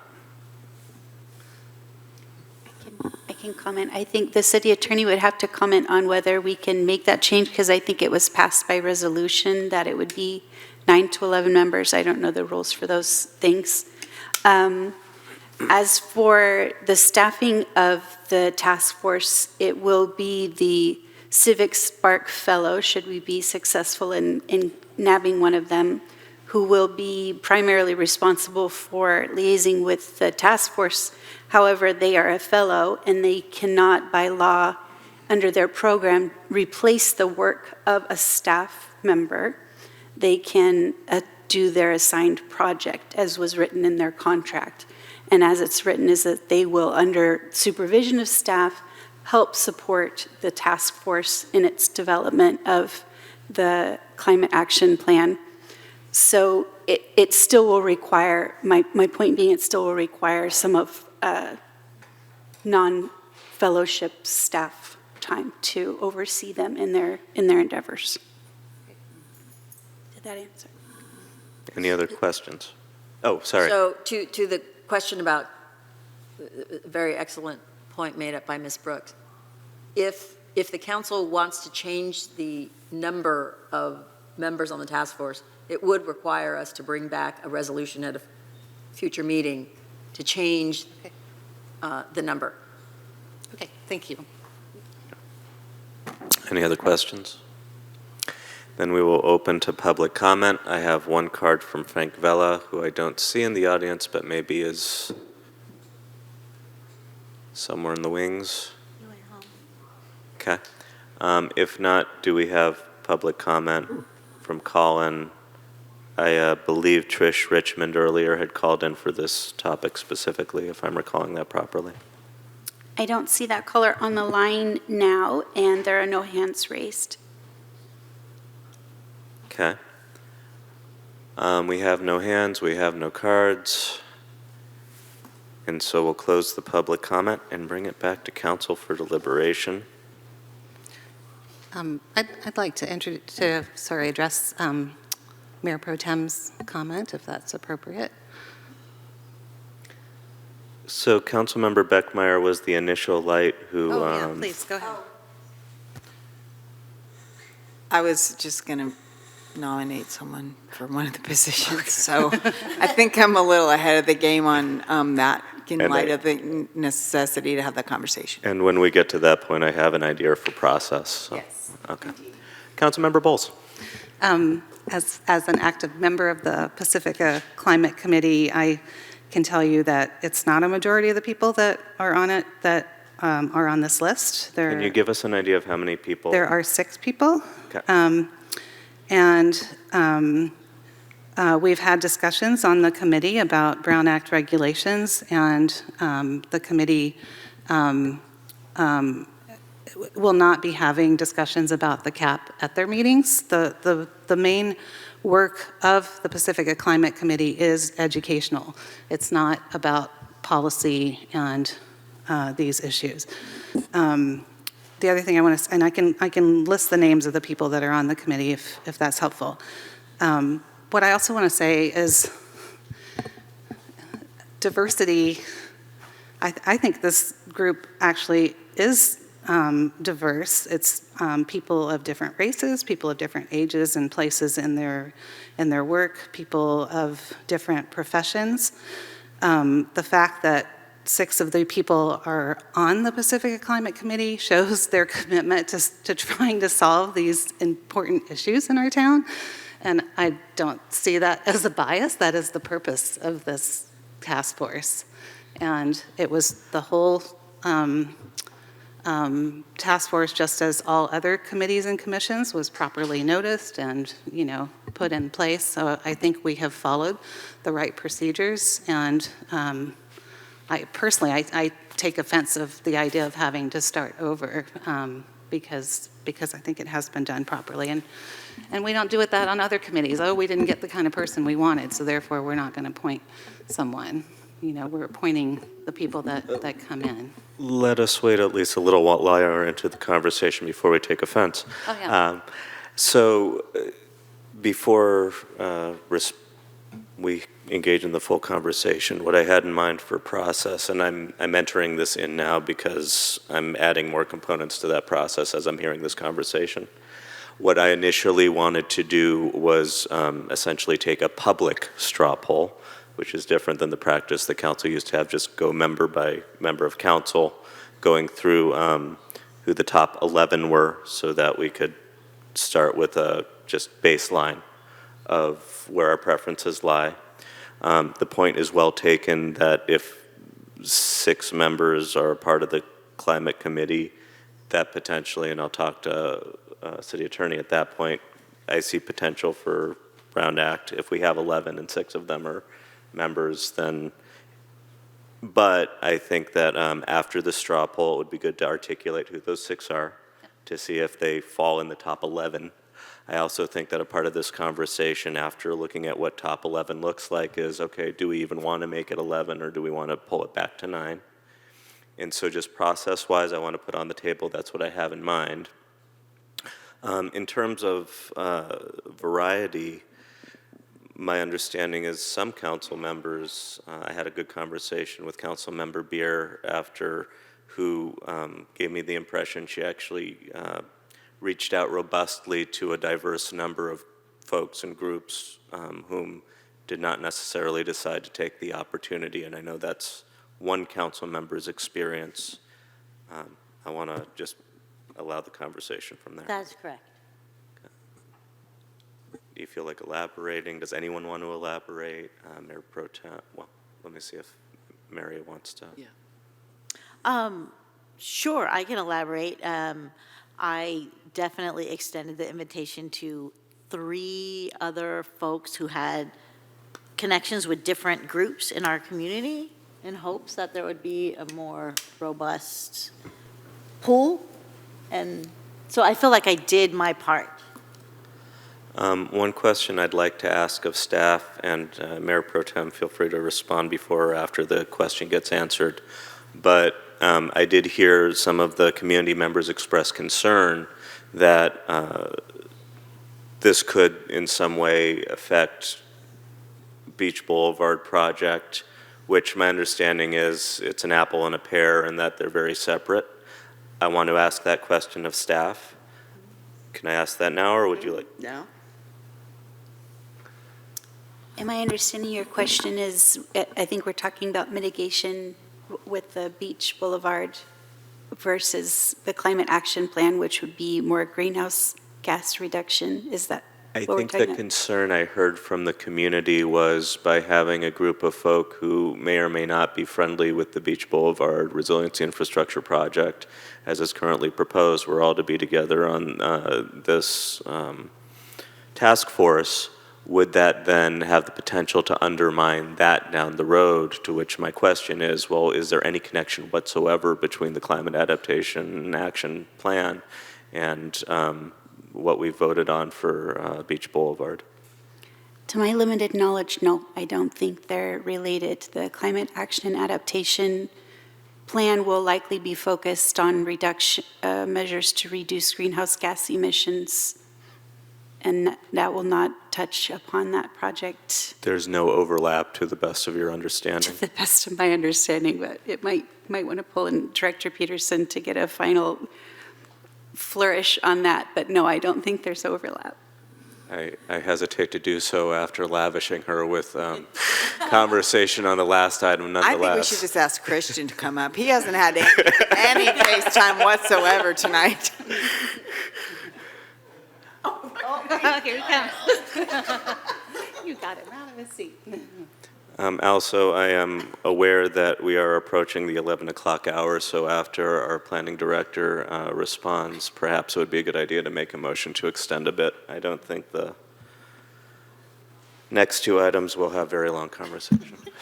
Good evening, Honorable Mayor and Council members, Planning Director Christian Murdoch.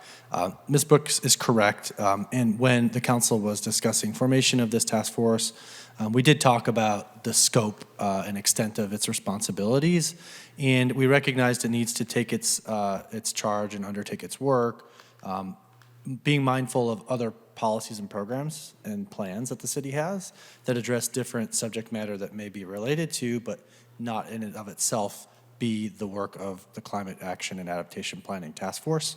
So as was mentioned, the focus of this group should be on issues related to greenhouse gas emissions and matters related to how to reduce or eliminate those types of emissions, and then actions more directly related to adapting to climate action related issues, not a sea level rise related adaptation measure or resilience measure, which is what the BBRP or Beach Boulevard Infrastructure Resiliency Project is intended to be. So they're apples and oranges. I'd put a little more distance. You know, apples and pears are both delicious and sort of have a lot of similar characteristics. But the Beach Boulevard wall, the BBRP project, is not directly, or in my mind, a climate adaptation measure.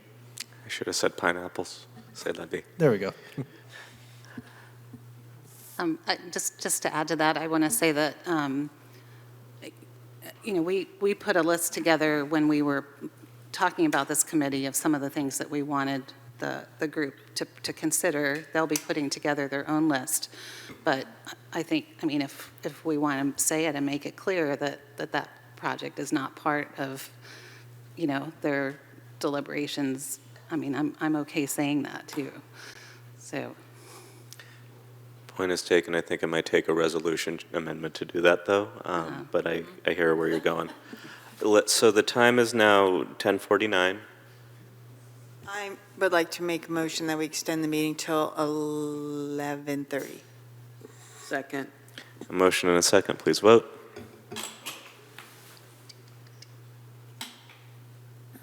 The motion made by Councilmember Beckmeyer and seconded by Mayor Pro Tem Vaterlaws passes unanimously. The Climate Action Committee brought forward the last climate action plan to the city. So the fact that you said there would be no overlap, that's a huge process there, that the Climate Action Committee took upon themselves to bring a climate action plan to the city. Yes, but I'm sorry, I don't know how that relates to the Beach Boulevard project.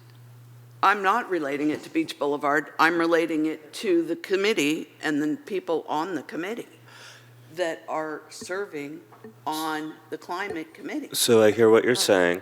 My suggestion is we Earlier version. My suggestion is we proceed with this public straw vote and then take stock of who the members of the committee are, because again, 6 out of 11 absolutely raises a Brown Act concern that I feel I need to ask city attorney after. But let's see if after taking that straw vote, for all we know, 4 people immediately drop off, all of whom are on climate committee, in which case that immediately takes care of your concern unless there are other concerns that you're raising. Okay. So my suggestion is that we go through our top 11 and just list them out. I have a list I asked for of all the folk, and I believe our Assistant City Clerk has a similar list so that we can make sure we're synced up properly. And then we'll just look at who our top 11 are and then go from there, see who the folk on Climate Committee are, whether or not we even want the full 11. Does that, Councilmember Beer, are you prepared to list off a top 11? So I'm going to just list off my top 11. I'm thinking we just go one by one, straight down the line. I can give a couple minutes for people to tally if they need to. So yes, I'm ready to do that. Maria Barr, Kimberly Finale, Kai Martin, Monica Meager, I'm sorry if I pronounced that wrong, Margot Myman, Rick Nahas, Carl Schwab, Jake Scussel, Remy Tan, Nancy Tierney, Cindy Yang. Wait, what was the last? Oh, Cindy Yang. Councilmember Vattalaus? Pass me. Okay. I have Maria Barr, Kimberly Finale, Kai Martin, Monica Meager, Margot Maimon, Rick Nahas, Dave Plum, Carl Schwab, Jake Scussel, Nancy Tierney, Cindy Yang. We're doing 11? Yes. We can narrow it down if we want to Okay. after the fact. I'm ready. Maria Barr, Kimberly Finale, Kai Martin, Monica, how do we say it? Maher? Yeah, that's what she said. Maher, I think she said. I think you're Margot Myman, Rick Nahas, Dave Plum, Carl Schwab, Jake Scussel, Nancy Tierney, Cindy Yang. Okay, I'm looking at a different list, so they'll be in different orders. So I'm sorry if I'm confusing No worries. you on your list. So Carl Schwab, Monica, I'm not going to say her name properly, Maria Barr, Kai Martin. Hold on, slow down Okay. for me, please. Okay, sorry. So, what was the last one? Maria Barr, Kai Martin. Say Rita? No, Maria Barr. Oh, Maria. Yeah. Okay, sorry. Sorry. Okay, no worries. Rick Nahas, Cindy Yang, Nancy Tierney, Remy Tan, Cherie Chan, Margot Myman, and, I'm torn on the last one. Kimberly Finale. And you said, So confusing. that was confusing. You said Kai Martin, right? I did. Mayor Big Stick, I only counted 10 on that one, perhaps a restatement of Council Oh, you want me to Member Bowles. say it again? Yes, if you would. Okay, sorry, and I'll count as I go. Carl Schwab, Monica Meager, whose name I'm saying wrong, Maria Barr, Kai Martin, Rick Nahas, Cindy Yang, Nancy Tierney, Remy Tan, Cherie Chan, Margot Myman, and Kimberly Finale. That's 11. Okay. And you're catching all this, right? Because I was trying to keep I up. think Emily's catching. Yeah, that's good. Between Emily and I, and I trust Emily more than I. You want to read through yours, Mayor Pro Tem?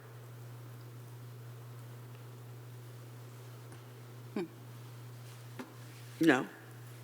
Okay. Councilmember Bowles, if you'd be so kind, who are the 6 who? Yeah, Monica Meager, Nancy Tierney, Margot Myman. Hold on. Oh, sorry. That's all right. So Monica, Nancy, Margot? Uh-huh. Okay. Judy Maselli, Rick Nahas, and Paul Curviton. Paul. 1, 2, 3, 4, 5, 6. The ones that are. Those are the ones that are on the Say climate. those again Yeah, one more Monica- time. Those, okay, yeah, say that again. A little bit more slowly so Sure. I can Sorry. find them on my list. Here, want a highlighter too? Monica Meager, Nancy Tierney, Margot Myman, Judy Maselli, Rick Nahas, and Paul Curviton. Okay. Okay. My list has 4. So, what was that? Okay, I had information from a application that I don't think you mentioned. Which one? Let me find it. Sorry. I'm scrolling. Go ahead, Mayor. I'll find it. Oh, here, wait, I found it. Oh, no, I got it. It was the same, Monica. Okay, thank you.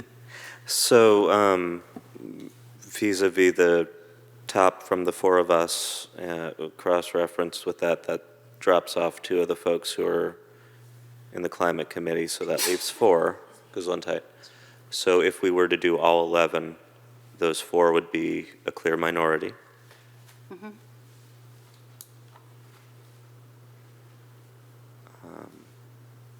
And those remaining 4 are, they're all tallied as all of us, all the 4 of us in agreement.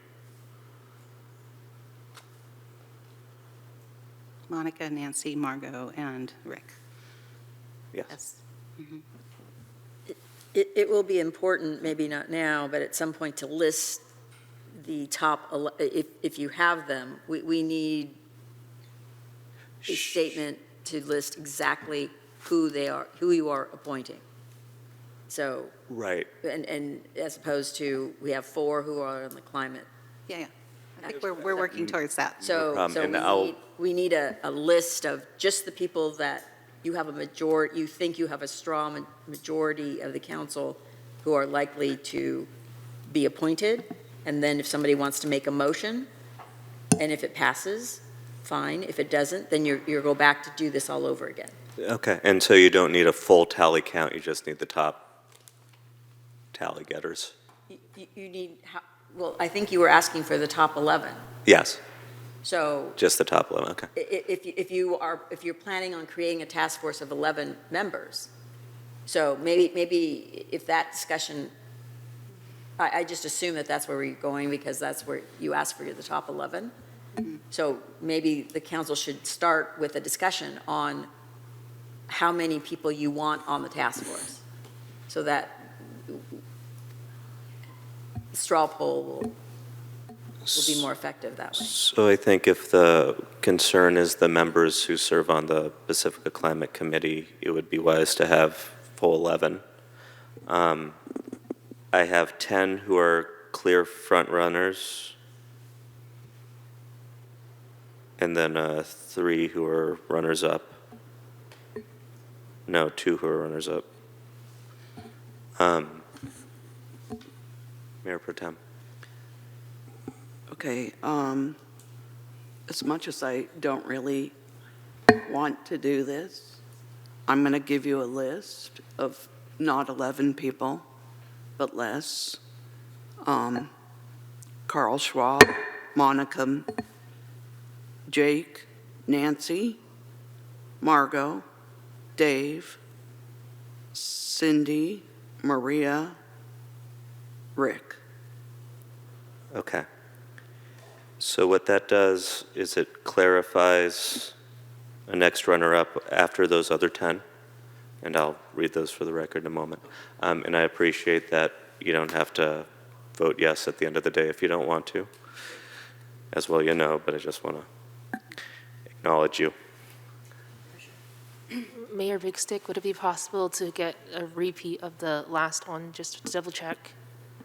Oh, sure, you want Mayor Pro Tem to read those again? Yeah, if you could, please, Mayor Pro Tem. No problem. Okay, yeah, because your list and mine are in different order, right? Carl, Monica, Jake, Nancy, Margot, Dave, Cindy, Maria, Rick.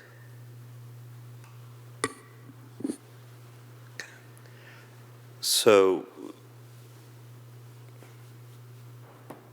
the top 10 I have as being Maria Barr, Kimberly Finale, Kai Martin, Monica Maher, Margot Myman, Rick Nahas, Carl Schwab, Jack Skusel, Nancy Tierney, Cindy Yang, and then close as the next up is Dave Plum.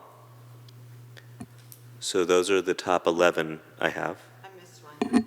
I did too, and I thought I heard you say Rick twice, but if you don't mind reading your list again. Absolutely. And then Emily, if you disagree with the mayor's I have tally, the will same you? results as the mayor. Okay, great, thanks. So Okay. if you could just go over it one more time, thanks. No problem.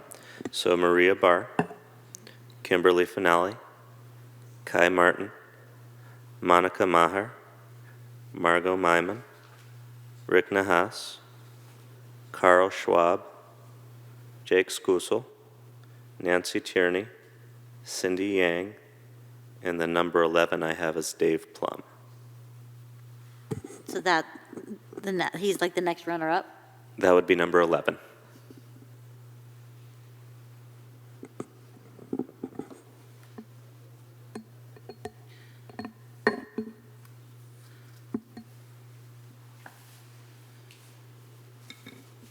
So, specifically to make sure that those four are as far away from Brown Act territory as possible, and again, we can certainly have that conversation with City Attorney as we like, but my recommendation would be we go with those 11.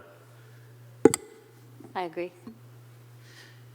Can you just, what are the ones that were that didn't have quite as many votes on your list?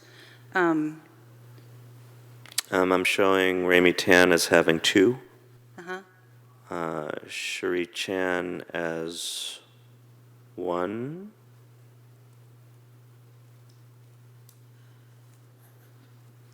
Mayor Bigstick, I have the same results, and those are the only 2 that would have results outside of the top 11. Okay, and then the other 2 didn't get votes. The only comment I want to make, I'm mostly happy with the list. I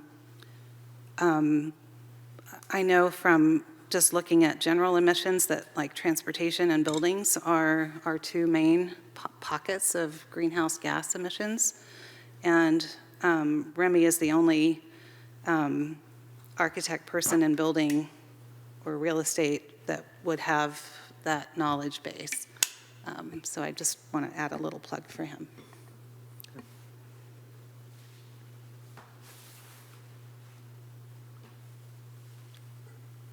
Wyatt also voted for Ramsey. Be that as it may, I would certainly vote in favor of the majority vote getters as we went through them. And so whomever wishes to make a motion, I'll vote accordingly. I'll make a motion. And the motion should include the names of the appointees. Okay. So I make a motion to appoint Maria Barr, Kimberly Finale, Kai Martin, Monica Mager, Margot Myman, Rick Nahas, Carl Schwab, Jake Skusel, Nancy Tierney, Cindy Yang, to the Climate Action and Adaptation Plan Task Force. Is that right or wrong? Are you leaving out Dave Plum? Oh, and Dave Plum. Okay. Do we have a second? I'll second. Any further discussion before we vote? Motion and a second, please vote.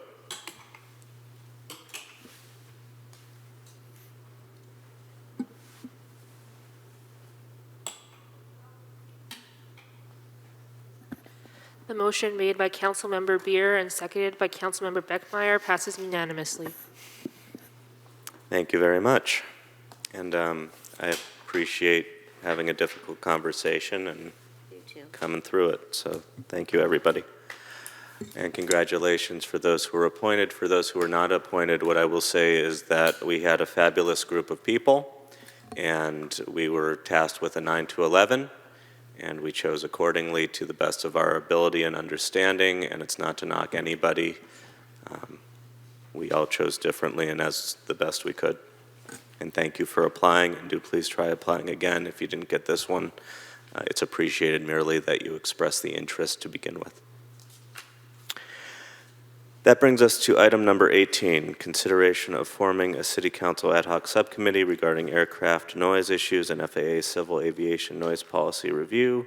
Proposed action, consider establishing a City Council ad hoc subcommittee of 2 council members related to aircraft noise. If established, specify the purpose of the ad hoc subcommittee and appoint 2 council members, and authorize the city manager to submit a comment letter to the FAA on the civil aviation noise policy review as recommended by the ad hoc subcommittee prior to the comment period deadline of July 31st, 2023, or whenever it may happen to be. Yeah, should I add some information about that now?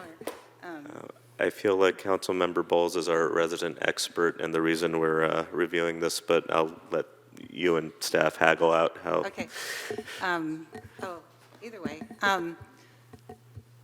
So I'm on the Airport Roundtable Committee, and part of their process, we drafted a letter that the Roundtable is issuing to the FAA. Like as I mentioned before, this is a once-in-a-lifetime opportunity to comment on noise and health effects of noise that they've just are finally admitting to. And up until this afternoon at about 6 o'clock or 5:30, we were told that the deadline was July 31st to get in the letter, and we don't have another council meeting before then, which is why we were looking at setting up the ad hoc committee to give direction to the city manager to issue the letter. But as of this evening, the deadline has been extended to September 29th. So, sorry? Big difference. Yeah. We're all grateful. Yeah. Technically, this item isn't necessary because I think there will be time for the group working on the letter to then bring it to Kevin and bring it to council that we could review it together if we wanted to do that. So. And presumably stick it on consent and call it a day. Yeah. City Attorney, any feedback? Well, I guess the question for the council is there already an ad hoc committee in name only without technically being appointed by the council to work on this, or is it, I think the council should at least delegate to somebody, unless it's going to be all with staff.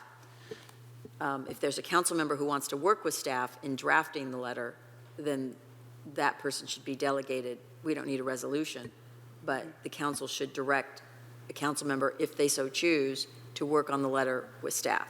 Otherwise, the letter will be prepared by staff and then brought to the council at a regular meeting. I think I've been in touch with City Manager Woodhouse, and I think, well, he has said that he would be the staff person. He's worked on these issues, in his role in Mountain View. I don't think there's anyone else on our staff that understands. Well, we don't need to appoint staff. No, I understand. I'm just saying.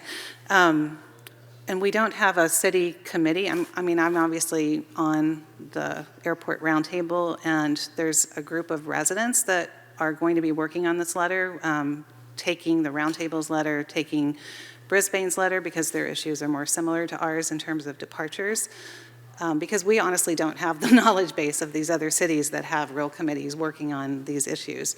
So that was our plan.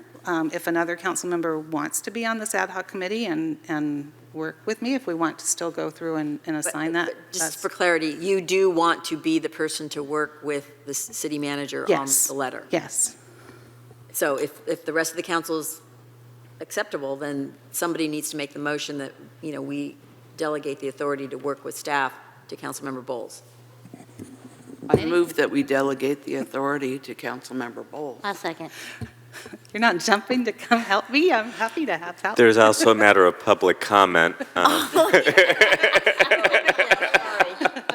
bad. So can I keep the motion on the floor while I go to public? Okay. Okay, I withdraw my motion. I withdraw my second. Let's go to public comment at this time. I have no cards. I see nobody hopping up. And Ms. Brooks. There are no hands raised. Very good. Now closing public comment. Bring it back to council. Would anyone like to make a motion? I move that Councilmember Bowles works with the city manager to write the letter. I second that. Any further deliberation? Please vote. Thank you. The motion made by Not my Mayor Pro favorite Tem job. Butterlaws and seconded by Councilmember Beer passes unanimously. And this brings us to item number 19, the ever-contentious designation of the voting delegate to the League of California Cities Annual Conference. Proposed action, designate a voting delegate and alternates who will attend the 2023 League of California Cities Annual Conference General Assembly meeting on Friday, September 22nd, 2023. Staff report, please. Good evening, Mayor and council members. The League of California Cities, otherwise known as Cal Cities, is an association based in Sacramento that provides cities with information on federal and state legislative and administrative affairs and is hosting its annual conference this year from September 20th to 22nd. On September 22nd, the General Assembly meeting will be held for consideration of resolutions. At this meeting, the League membership considers and takes action on resolutions that establish League policy. As a member of Cal Cities, the City of Pacifica must designate a voting delegate and up to 2 alternates. Any council member attending is eligible to be a delegate. Designating the voting delegate and alternates must be done by City Council action and cannot be accomplished by individual action of mayor or city manager alone. Following council deliberation, any council member may make a motion to designate by name the voting delegate and up to 2 alternates who will be attending the Cal Cities Annual Conference General Assembly meeting. The city clerk's office will transmit the voting delegate/alternate form to Cal Cities as directed by council before the deadline of August 28th, 2023. This concludes the staff report. Is this a question? Are there questions from staff or for staff? No. Public comment. Seeing no one jumping up, no one on the phone lines. Closing public comment. Volunteers tribute. Mayor Pro Tem. I nominate Mayor Big Stick to be the voting delegate. A second. We have a motion and a second. Please vote. The motion made by Mayor Pro Tem Butterlaws and seconded by Councilmember Beer passes unanimously. I make a motion that Mayor Pro Tem be the alternate voter at... She's not going to be there. Oh, that's right. She's not going to be there. I withdraw my motion. Thank you. It's going to be very strange to not have you there. I know. Is Christine going? I'm going. Who wants to be the alternate? Aren't there 2 alternates that we have to name? Well, usually we do one alternate. Oh. I asked that same question my first year. Was summarily shot down. I move that Councilmember Bowles be the alternate. I second. A motion and a second. Please vote. Well, thank you. That's exciting. The motion made by Even if I don't get Councilmember to do it. Beer and seconded by Mayor Big Stick passes unanimously. So before we adjourn, before we adjourn, as I mentioned earlier, I've been looser in my conduct tonight because I have somebody who is gravely sick and dying as I speak. And this somebody who I love very dearly had a fondness for those judge programs on television. So, in honor of this person who, for all I know, did not survive the meeting, and certainly won't be surviving much longer regardless, I am going to do this loudly and as an act of love in honor of somebody who wishes to remain anonymous through their illness. But I love you very much, and meeting is adjourned.